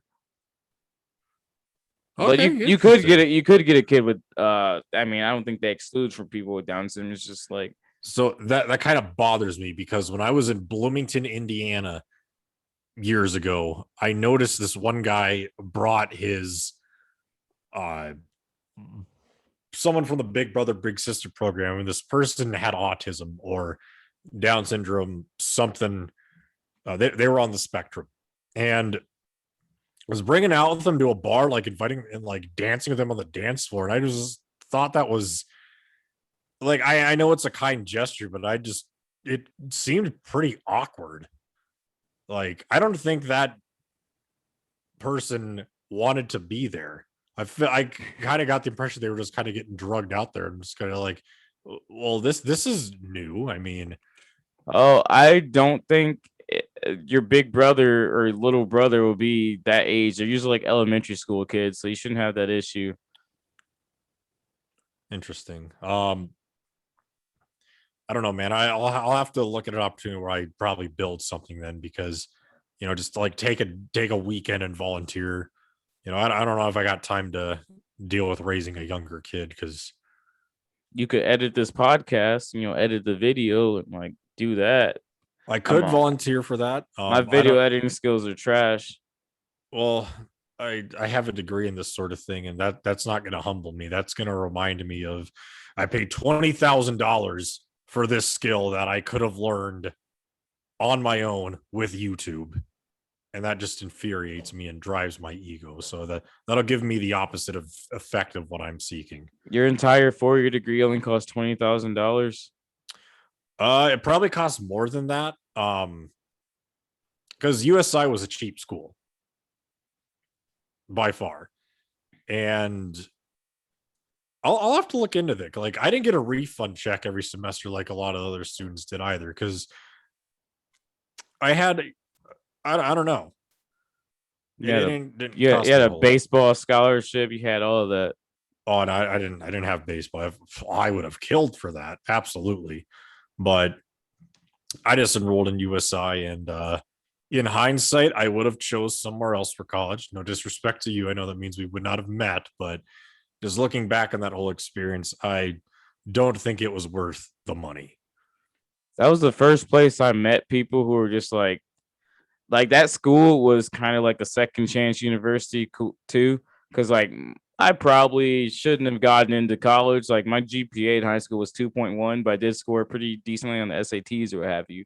But still, like they just looked at my SD scores, like, yeah, you can come here, like you're good. And that's what we ran into like freshman year. A lot of people were just like, yeah, you don't really need to be here. Yeah, it was I didn't feel like there was a lot of I never felt imposter syndrome when I was in college, where it was like, because I guess that's a problem a lot of students have when they're at these higher ranking universities. Like, oh my god, everyone here is so much smarter than me. I've heard people say some of the dumbest things Yeah. in some of my classes, and I was just like, this is unbelievable. Like, no Yeah. wonder Like, why this school has a 12% graduation rate. I mean, my God, this is ridiculous. remember, one of our friends put aluminum foil in the microwave at the age of 18 or 19, even after we are like, don't put aluminum foil in the microwave. And it caught on fire and they were surprised. We are just like, we just told you that. Like, don't do it. Yeah, the fact that you're 18 and older and don't know how to properly use a microwave or know what goes in a microwave, and then you set off the fire alarm, evacuate the entire dorm. That should have been a big red flag right there, that this probably isn't a good, it's not a college that accepts any smart people, clearly. Yeah, they didn't graduate. I trash USI all the time. I mean, don't get me wrong. It's an okay college. It has a pretty campus. Uh, I got along with some of my professors. I didn't really vibe with any of the students there. Every time I made a friend, they would leave. And then I had to go to the military, boss. Damn. well, not even that. I had friends that transferred, dropped out. That was me. Well, I had more than one friend in college, but Bullshit. I also my start of my senior year, I got involved with this one internship, which was a total joke.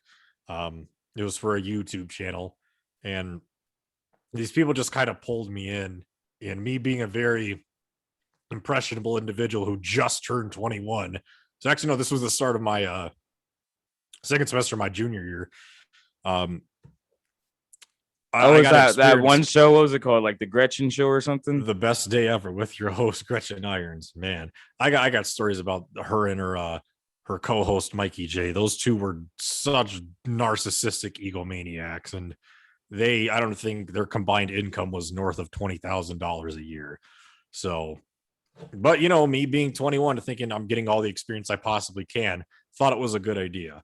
And that's a life lesson I will tell everyone. Like, whenever someone says do it for the experience, give them the middle finger and go upon your merry way, because experience, basically everything that I did in college, none of it has translated to success in the real world, especially in my career. None of it has. So that's why I feel like, my cheap degree still was a waste of money. But after USI, I got to experience like the city of Evansville, and I realized how much I absolutely hated it, and I didn't think it was that great of a city. I will say Evansville did have Olympian swimmer, gold medalist Lily King come out of there. And that's probably the greatest thing that's ever going to happen to that city. But yeah, I don't ever want to step foot in that town ever again in my life. Like, if it burned to the ground, I wouldn't even shed a tear. Yeah, there's people that I still have on like Snapchat, and they are still going to the same school. It's been, I mean, almost 10 years now that they're like 9, 10 years still going, not to the same school even, but like still in school. It's like 9 years to graduate college just so you can drink all the time is, come on, man. And even, I bring up stuff like that, and people are like, oh, don't judge someone's journey. Like, if you've been in college for more than 5 years, you need to get your life together, because the people who do that have changed their major several times. which if you're changing your major several times, I say more than three, you're not mature enough for college, clearly, because you don't know what the heck you want to do in life. And you need to get out of this environment, stop throwing money away every semester because you don't know what you want. So come back when you have that sort of thing. So yeah, if you've been in college for more than 5 years, you got to go one way or the other. You're either going to graduate or you're not at that point. That's what I think. Yeah, and when you say something like that, like they just like they'll start going back on like some type of issue they self-diagnosed with themselves. And it's like, no, the issue is like you can't come to a solid answer. Like you need people to give you direction, or else you're just gonna go and get drunk all day. Like that's you have no direction besides looking for the next time you're gonna get drunk. Yeah, it's pretty sad, and I've realized that, whether it be peer pressure or fear of missing out, that's something that a lot of college students end up looking forward to, just like every single week. What am I gonna Where am I gonna turn up at? You know, and it's just not necessary. You don't have to do that every week. You're not gonna benefit your life in any way, shape, or form by doing that sort of thing. Yeah. Yeah, like you have some good stories and such, and hopefully some good stories. But like, if you're not even like some people come to like parties and stuff, and they don't even participate in. They just stand on the wall and like you could have stayed home, man. Like you gotta learn how to socialize when you go to events like that too. Like you gotta capitalize on any time that you're spending not working on your purpose or your goals. Like if I'm gonna go somewhere else and like have to socialize or be in a social event, I'm actually gonna talk to people and like see like, all right, what can this event benefit me or how I can benefit someone else. That's how you become like a high value member of society. Yeah, and I don't think any college student is mature enough to realize that. I mean, because you got to think a lot of these kids or young adults, whatever the hell you want to call them, they're out of their parents' house for the first time, and that's a little too liberating for them because they're used to coming home, having dinner prepared, talking with the family, and all of a sudden they don't have that anymore. And a lot of them, some of them will drop out and go back home because they can't deal with that sort of thing. But I think uh it's a really good experience to truly get out of your comfort zone and Yeah. experience what life is like without that family feel every single day. Yeah, I mean, I had to learn most everything. I don't think I did too much that I can do now. I can do my own laundry. I can cook now. Like back in the day, like I remember I was just cooking scrambled eggs and like grilled cheese. That's all I could cook. Some chicken in a new wave oven, but now I can book or bake chicken in the oven. I can do it in the air fryer. I can do chicken several different ways. Like I just had to learn that over time or learn how to read a recipe right. Like I see people say, like, I can't cook. Like, you can't get on the internet and follow a recipe 5 steps. Like, no, you just have never tried. Like, I was talking to this guy the other day, and he's like, I want to rap, I want to get studio time. I'm like, okay, how long you been rapping? However long. Have you looked up studio time? No. Like, well, like, okay, like you don't take any steps, and then like you want the success, you want the results, but like no, you have to take the steps for yourself to like improve yourself, or else you're gonna stay exactly where you are. When it comes to music, the vast majority of people are very sketchy and flaky. Um, Anytime anyone ever talks about like, oh, I'm a rapper, like whether it's studio time or I'm going to release this and that, I'm going to do this show, always take it with a grain of salt because people will talk the talk, but it's a whole nother experience where you'll get humbled quickly and then you'll flight. I'm sorry, I didn't say that correctly. Um, your fight or flight response will kick in, and then you'll end up flying away. If you actually have a guy go to a studio and rap, and actually hear him on a track, they're going to cringe for two reasons. Number one, no one likes hearing the sound of their own voice. If you record yourself and play it back and hear your voice, it's going to sound different because you're not hearing it. Um, because your skull actually vibrates every time you talk and it adds a little bit more bass to your voice. So if you just record something on your phone and play it back, you're gonna be taken aback by it. On top of that, most people are not comfortable singing or rapping over a beat, and they're gonna hear their own hesitation in their voice. And this has happened with any artist ever, I guarantee it. And you hear it and you're just kind of just like, oh man, and it just makes you rethink your ambition. Like, do I really want to do this? A lot of people don't see that this is an obstacle for them to overcome, and they just view it as a roadblock, like, all right, I can't do this sort of thing. So the next time you hear about someone, I'm gonna drop a mixtape, I'm gonna do studio time, don't say anything to them, just watch it never happen. And then, you could bring it up sometime in the future, like, hey, remember that one time you said you were going to do this? And cycle will perpetuate. They'll bring it up again, like, no, no, no, I've been working on this sort of thing. So That's everyone. Like, I know people are like, I'm gonna start doing this. Gonna start. A lot of people always want to talk to me about working out. So like, I'm gonna start working out. And I'm like, all right, I've checked back a couple weeks later. Where you at? I'm waiting on the scale. I'm like, what does the scale need to do with anything? Check back again a couple months later. Oh, I'm still waiting on a scale. Like, why haven't you gotten a scale yet? And you check back. You need a scale to work out and go to the gym? That doesn't make any sense. It never makes sense. And then like another thing is COVID right now. So they'll just try to use COVID as the excuse. Like, it's just like, okay, you always need an excuse. If you always need an excuse, then you're not working hard enough. Like, I want to hear like how you overcame with that excuse. Like, I mean, throughout history, there's been, let's use Helen Keller. She was blind and deaf and still, made a name for herself. Stephen Hawking had, what did he have? I don't know, but like, he's still a very smart dude. Like, anything could hold you back as long as I could say like, because of the color of my skin, I have no opportunity in America, so I'm just gonna sit here all day. No, I'm gonna go out there and compete, whatever I feel that it makes me deficient or more competitive. I'm gonna use all of those traits and then compete in the open market that the world is. At the end of the day, we're animals trying to get resources. Yeah, I think that's great advice. And a lot of people don't want to hear that message for two reasons. Number one, it's the truth hurts. And number two, they don't want to accept reality. So, you have to keep preaching this message. And if you ever have offspring, I think it's extremely important that you relay the message to them as well. Because if you don't, they won't make anything of themselves. Yeah, a lot of people just, they've never ever put in work in their life. Like, they've always been like, "Oh, let me copy your homework. Let me do this, let me do that. Like, let me just always look for the easy route."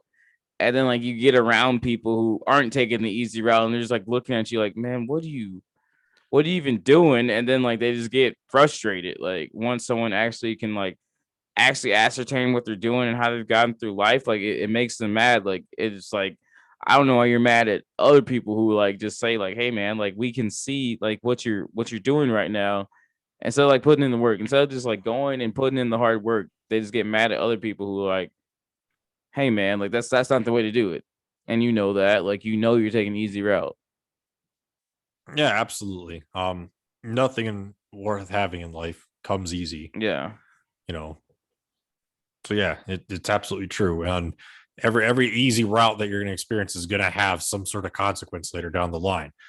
Going back to my example of earlier of guys who want to get freaking jacked and they do roids. Well, number one, you I've heard stories of like 16-year-olds, doing roids. Their bodies aren't even done growing, and it's going to mess up their hormones so severely that their body will not naturally produce testosterone. Their parts downstairs won't work. I mean, can you imagine, taking steroids at 21 and then taking steroids at 16 and then you turn 21, you're going to get lucky and then, oh, I'm so jacked, but, nothing below the waist is working properly. Was it really worth it? Was it really worth taking that shortcut now that you've just set yourself back? Yeah, it never is worth it taking. I'd rather be able to do something, uh, I'd rather fail at something 50 times and then be able to do it from then on out, then do it the easy way one time and get lucky, then never be able to replicate that success, you know? So like I need to fail and fail until I can do something accurately. Otherwise, like I'm just trying to get lucky, just trying to get lucky one time, not knowing how I did it or what have you. Just hopefully things work out. Just run through life like that. Like, no, that's it's a recipe for Yeah. disaster. Yeah. The process and the whole journey of trying to accomplish that goal builds your character up a lot. You know, you Yeah. learn a lot from it. You learn about yourself, the process. You know, the Dunning-Kruger effect really comes into play there. You know, you learn so much about it. And if you ever accomplish your goals, you're going to look back and just be like, wow, when I first started, I had literally no idea this is what it took to get to here. Yeah, and like another thing is like once you become like at least decent at something, you realize like okay, there's still levels to this. I'm never gonna be perfect at anything. Like you'll never be the greatest.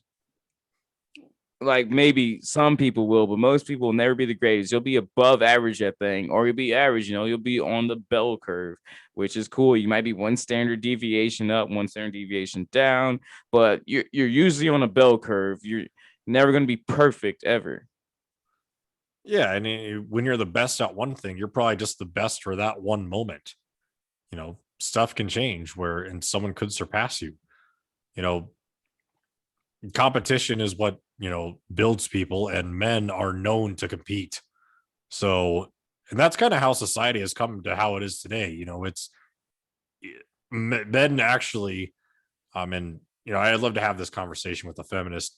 Men have progressed society a lot because we constantly are competing with one another.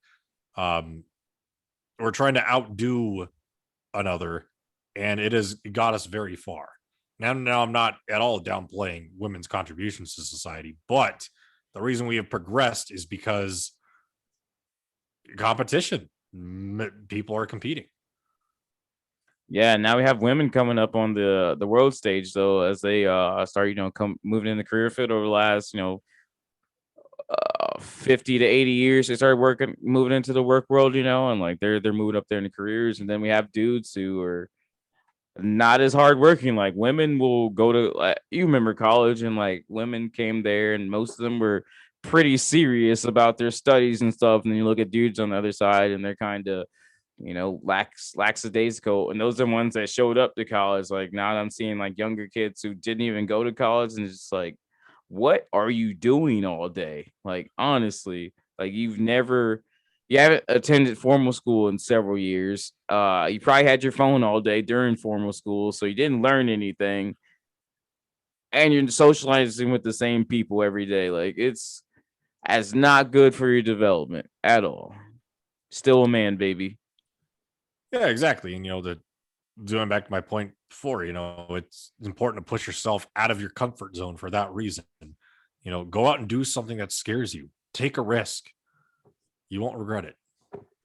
Yeah, like it's frustrating to fail, but like as you fail more, like the frustration stop happening, and then like you realize that no one's gonna remember that you tried. Like okay, you tried and failed, cool. As long as you didn't do anything illegal, immoral, or anything like that, like you just tried and failed to like do something, and maybe you learned a lesson. The next time you'll be able to do it, or maybe you decide that like, hey, this isn't for me, but at least I gave it a try, I gave it the research to like look into something, and then give it my hardest try, not like not just half it do like, oh, I suck, when you're shooting a shot, I suck, I'm gonna miss, I'm gonna like, no, you have to have the confidence when you try to. You have to be like, all right, I definitely have practiced this, and I could do this from this distance. Boom, boom, boom. That's how your shots wet, because like you're confident in what you do. That's also like when you're talking, like if you're confident in how you're talking and what you say, people will be like, all right, he seems to know what he's talking about. Even if you be completely wrong, if I came at you very confidently and spoke my point, that's how snake oil salesmen are so good, because like they just say some confident stuff to you, and you're like, ah, sounds about right, like cool. Same thing with televangelists. Kenneth Copeland, Joel Osteen. Those guys are probably billionaires. They're millionaires for sure. And it's because they know for a fact that they're preaching they're preaching BS. They'll make up Yeah. some story about how God creates floods that tears apart some sort of the country, or if a woman gets raped and becomes pregnant, then God intended it. But if you ever listen to how they speak, they are so confident in everything that they do, and they know that they're selling BS. But because of that, because they're so good at what they do and they're so confident, they're filthy rich.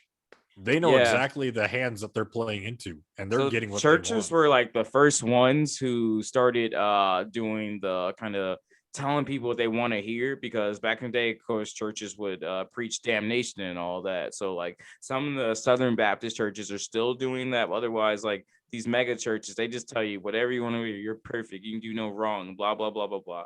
And that's what's permeating out in the world now. Like all these like self-help stuff and blah blah blah. It's just like, nope, you're good. It's other people's problem, even though like you're not getting what you want out of life. Like it's definitely other people's problem, and you just gotta find other people. Like you gotta cut everybody off and find, like, no, that's not how that works. Like you keep people around who've been around you, but like you also have to grow for yourself. Like the people around you aren't going to be the ones who develop you at the end of the day. Like maybe they can influence you, but you're gonna have to be the one who makes the conscientious decision to develop yourself. Yeah, absolutely. I just blanked on my thought, but yeah, you're right. You're a product of your surroundings. You gotta surround yourself with, in my opinion, you should surround yourself with people that are either smarter than you or more successful than you, because their influence is going to rub off on you. And I feel like it can help you achieve a lot of the goals that you may have. So, as a matter of fact, last night I caught the UFC fights with my old roommate Tim, and that guy is pretty dang successful in his career field. He bought a house out here in Colorado. It's not a big house, but his house is desirable for the fact that it probably has the best view of the entire mountain range over any other place that I've ever seen. And I'm super jealous. So, and I try to hang out with that guy and, talk about, what's going on in life, get advice from him, what would he do from my shoes to gain his perspective, just, you know, because he is someone successful that I want to learn from, that I, admire and want to be like. So I think having a figure like that in your life is super important. What'd you think of the fights last night? I bought the card too. I saw Sean O'Malley he won again. His hype train is, I mean, he's not even fighting ranked fighters, and he's okay, whatever. Sean O'Malley's, they're trying to push him, and they're gonna push him too far, like they did Sage Northcutt, Paige Van Sant, and it's not gonna go well for him. Well, the interesting thing about Sean O'Malley is he was undefeated before that last fight. He sprained his ankle and lost. Um, Thomas Almeida was similar to Sean O'Malley's career in the UFC, as of a couple of years ago. Thomas Almeida was undefeated. He faced Cody Garbrandt. Cody Garbrandt knocked him out, and then Thomas Almeida won a comeback fight and then lost 3 straight. And then, going into that fight, Thomas Almeida looked a little out of shape, and he had that like suction cup therapy on his back. And usually that's for like an injury, or if you have like a pulled muscle or something like that. So, I had one of my buddies call me and tell me that. So right off the bat, I knew he wasn't going to win. So, good for Sean O'Malley, but it's pretty disappointing to be a fan of Thomas Almeida. Yeah, Stipe, like he came in so like he's been coming in small in these last couple of fights, like 230, and he's like faster, but that probably wasn't the thing to do against Francis Ngannou. He got killed in there, and then he got that last hit. That last hit was unnecessary. The thing is about Francis Ngannou. So after he lost to Derek Lewis, and that fight was hands down the most boring fight I've ever seen in my life. That guy, I don't know what happened, but I don't think any human being walking this earth could have survived Francis Ngannou. Like, let's be honest here. Yes, I wanted Stipe to win. I'm still a Stipe fan, but he had his hands full that fight. One of two things was going to happen. either the fight would have went the exact same way as last time. So Stipe would have been very strategic and outbox him and not let Francis land that punch, or Francis was going to knock him out. Yeah. And well, Francis just had to land once, knocked him out. And yeah, Herb Dean was pretty far away. He was in a bad spot. So I can't argue the stoppage, but he was a little too far away. So yeah, it looked like that last hit was a bit I unnecessary. mean, how he fell down, that's obvious. Like that guy's knocked out when he fell, like, and his leg doubled back. But it's a heavyweight. You gotta finish the fight as a heavyweight, championship. I think he was already the first flurry. I thought it was over because like Stipe got caught in a combo and like he kind of wrestled him off. But from there, like his face was all red. Like he was like he felt that power real quick. Yeah, and you know, Dana White was talking about how Francis Ngannou has the world record for the strongest punch that measured at like I think 96 horsepower. You know, that is one guy I hope I never am caught in a dark alley with, because I don't think anyone's gonna beat him. I don't think John Jones is gonna beat him. John Jones wants that money fight. But yeah, unless he can wrestle and get him to the ground, like I would not fight that man standing up. The only way that I feel like John Jones is gonna be able to get him to the ground is if I don't know how much John Jones weighs right now. I know he's gotten bigger and he's definitely a heavyweight now. Like he's looking like a big boy, but Francis has like 10% body fat at 265 pounds. That's unreal. Yeah, he's definitely So, in like horse meat and steroids. well, whatever he's doing. I mean, I don't think Have you John seen the Jones. picture of him from like 2013 to now? Like he's put on a lot of size since 2013. Yeah, um, it's crazy, and I don't think unless John Jones has this massive strength that he can just wrestle Ngannou the whole fight. I don't think it's going to go well for him. I think if Ngannou lands one punch, it's lights out. Have a good day. If they like, if the two of them fought today, let's say they all both had a full camp going on, Yeah. everything. I don't think anyone's beating Ngannou. Yeah, like he just comes forward like that Russian combo that like he'll just bat and just keep powering forward. So John Jones does use like some karate blocks and stuff like that, but I think his power will push right through his block and his guard and everything like that as well. Exactly. And the thing is with Francis is he lands one solid punch on you, it's lights out. When he knocked out Rosenstrike, he literally punched a guy. Rosenstrike fell back, and it's hard to know when to stop the fight. But at that point, Ngannou just lands two more punches at him. He's already out by the time those other punches land. Yeah, Ngannou's a dang like that's another reason why I don't want to like Stipe took an extra hit while he was already knocked out. Like, man, that's tough. That's Well, tough. they're going to have to fight a third time unless Stipe, because he is 38 years old. I'm not saying he's going to retire, but since Stipe already beat him once, they have to fight a third time. I don't know. They keep having these trilogies. Like the Conor and Dustin trilogy does not need to happen. The Conor and Nate trilogy doesn't need to happen either, but it will happen solely because it's going to sell a lot. Yeah, that's better than Conor and Dustin because Nate's kind of like not as like Dustin just got bigger and better. Conor, gained weight, but he really hasn't changed his skill set. I mean, he's gotten like because he took time off. Yeah, he's less flowy in his movement too. And he just like is kind of cocky. He's like, I'm Conor McGregor. I'm gonna come in here and like, punch these dudes in the face and knock them out. Like, no, it's not. You're not doing that at a bigger weight class anymore. Yeah, and I think that fight after with Habib, humbled him. I missed the old Conor McGregor prior to 2017 with all the trash talking and the antics and all that sort of thing. After he lost to Habib, all that went away. He's not as entertaining as he used to be. And I don't know how he lost to Dustin Poirier. That's a fight he should not have lost. I mean, the Donald Cerrone fight seemed like a fix too. Like I didn't like how that fight looked. Well, so I think Cerrone talked about on Joe Rogan's podcast, like as Donald Cerrone was walking out to the ring, he was like, I just want this over with. I don't even really want to be here.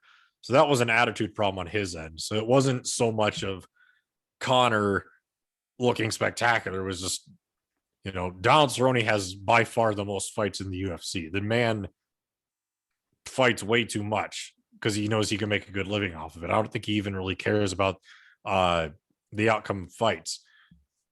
Saying on that same topic, Tyron Woodley is like that now.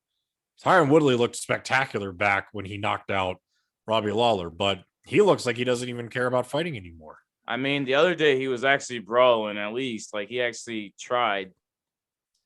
Yeah, and then him and Vincente Luque both hit each other, and then that fight was actually pretty entertaining. It's very short lived, but they both rocked one another. They're both wobbly, and then the reason I say he doesn't look like he wants to fight anymore is just Tarn was so wobbly, and just Vincente Luque put him in this Darce choke, and Tarn didn't even look like he tried to like prevent the position, because usually in jiu-jitsu, it's a game of I have to be one step ahead of you. And Vincente, they didn't look like either of them were one step ahead of another. Vincente Luque literally went to the ground, put in the choke. Oh yeah, once it got to the ground, yeah, he was all wobbled and stuff, and yeah, it was basically game over from there. I mean, yeah, Tyron Woodley and I think Donald Cerrone are like, yeah, they kind of both don't need to be fighting anymore, but I think Donald Cerrone still wants to fight. Tyron Woodley is, yeah, he's lost so much, just kept losing and losing and losing, like that he's just on such a slump that I don't think he's mentally there anymore. Yeah, because the thing is with Tyron, as soon as he won the UFC title, the first thing he wanted to do was fight Nick Diaz, who everyone knows is retired. Like, that guy is just straight up not going to fight anymore. He didn't want to fight Stephen Wonderboy Thompson. And then when they did fight, it ended in a draw. And then, Woodley beat Damian Maia. He beat Darren Till. And then Kamaru Usman just absolutely mauled him for 5 straight rounds. And at that fight, that's when things turned, because Dana White doesn't like Tyron Woodley. And I think Tyron Woodley was just like, whatever. And just kind of gave up. So he doesn't have that. It's obvious he doesn't have that fire to compete. Sounds like me. I don't have that fire to compete either. But no, like Kamaru Usman, he just his fighting style is weird. Like, he just will hold you. Which he did fight Snoozman. Who did he fight? Cody, right? Was his name Cody? Colby Covington? Yeah, Colby Covington. So he brawled with him a little bit. They kind of wrestled each other. That's a fight I would actually watch again. Them fighting again. But yeah, they both were wrestlers, which, fun fact, Colby Covington was John Jones' roommate in college. Yeah, and then he was what's his name's training partner. He just knows everybody. Yeah, that fight, Colby Covington and Usman, was a really good fight. When Masvidal stepped in short notice against Usman, that was super boring. Yeah. And then their next fight's not going to be any better. Like, Masvidal just like kind of came up big, but he's not that good. Yeah, and Masvidal's another guy. He's been around for forever. And then Ben Askren did talk a ton of crap, and they got knocked out in 4 seconds. And then Masvidal immediately fights Nate Diaz. So they gave, anytime someone gets Nate Diaz, they're pushing the money fight. It's not for competition. Like, the whole BMF title, like, what the heck was that? Like, that's just an afterthought at this point. So, Masvidal definitely got his fame for the most part, but yeah, I don't see him becoming champion. Yeah, he's just like, he has like a YouTube channel and all of this stuff now that he's getting his money somewhere. But yeah, he's more of a talking head now. Like, he was at the press conference with Jake Paul and Ben Askren. Did you watch any of that? Yeah, I saw clips of it. Like, it's hilarious. That is just going to be a total. Yeah, Ben Askren can't box, but like, he might beat up Jake Paul. But if he doesn't, then like, it'll be sad, because Jake Paul just was embarrassing himself the whole time out there too. Jake Paul has hands, though. I mean, granted, I for some reason thought Nate Robinson would do a lot better against Jake Paul, because Nate Robinson was a 2-sport athlete in college. He played football and basketball. He went to the dunk contest 3 times, so he has a natural athletic ability, but he couldn't box. Yeah, he's never boxed before.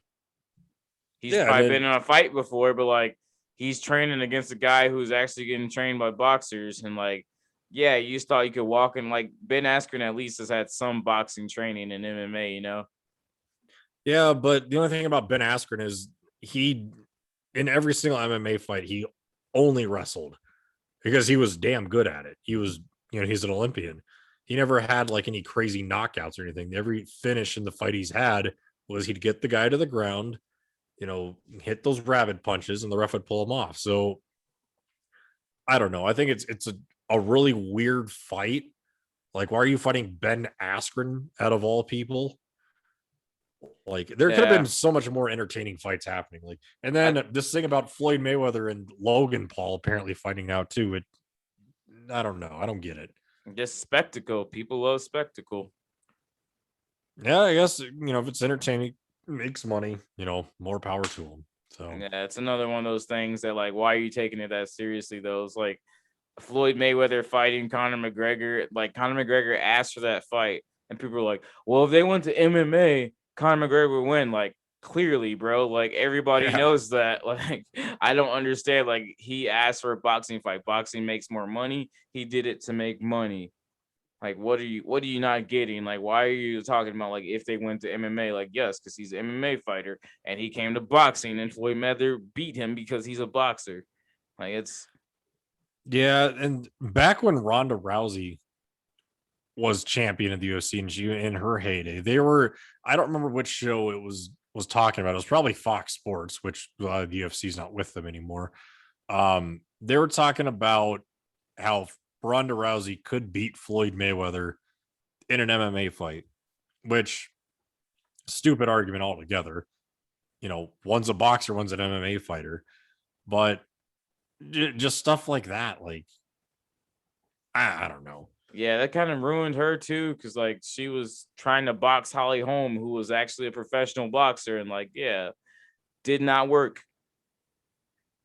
Oh yeah, she got destroyed by Holly Holm. Then it's so weird how Ronda Rousey's fall off happened. Like after that loss, she wanted to retire. Um, I guess the UFC made Ronda Rousey a huge offer to come back for one more fight, and they didn't let any media talk to her or anything like that. She literally just went out there and then it got knocked out by Amanda Nunes In 37 seconds. just for a paycheck, and then she was done. Like, it's sad. I'll be too. That skill gap comes from Rosal. Like I was talking to these people the other day, and they're like, "Do a backflip on a trampoline." Like, no, I will not. Like, there's no reason for me to be doing that anymore. Yeah, like that's dumb. Like, you do a backflip. I don't need to do one. Yeah, I know. It's like, nah, not trying to impress anybody here. But anywho, I think we've been rolling for a little bit here. I have to go make some chicken wings. I'm not gonna lie. Have you eaten tonight? A little bit. I had some leftovers in the fridge. I might make some myself something else and then call it a night here. I gotta work in the morning. So do Meaning I I. have to go 10 feet to my right and sit at my desk. I have to work from home as well. I'm actually at my desk. I just have to change my computers out, move my podcasting equipment, and I should be good to go. I actually had we had a motivational speech thing on Friday talking about biases and stuff like that. So I think I have to go purchase that dude's book. But otherwise, yeah, let's give our closing thoughts here, my guy. Closing thoughts. Take risks, buy a house if you can. And I'm excited for the UFC, not for boxing. Always boxing sucks. My closing thoughts are yeah, take risks, have a plan, set goals, smart goals. What's that? Smart is it's like something measurable, accurate. I don't know. Look up the acronym SMART. I'll I figure it thought A out. was attainable. Yeah, that one. I don't know. I think that's switchable out. Like, yeah, I don't know. I was gonna create a video about it, but anyway, smart goals, short term and long term, and then visit how you're gonna get to those goals frequently. Yes, sir. Absolutely. Yes, sir. Yes, sir. All right, and that will be our show. We are out of here. It's been a pleasure, like always.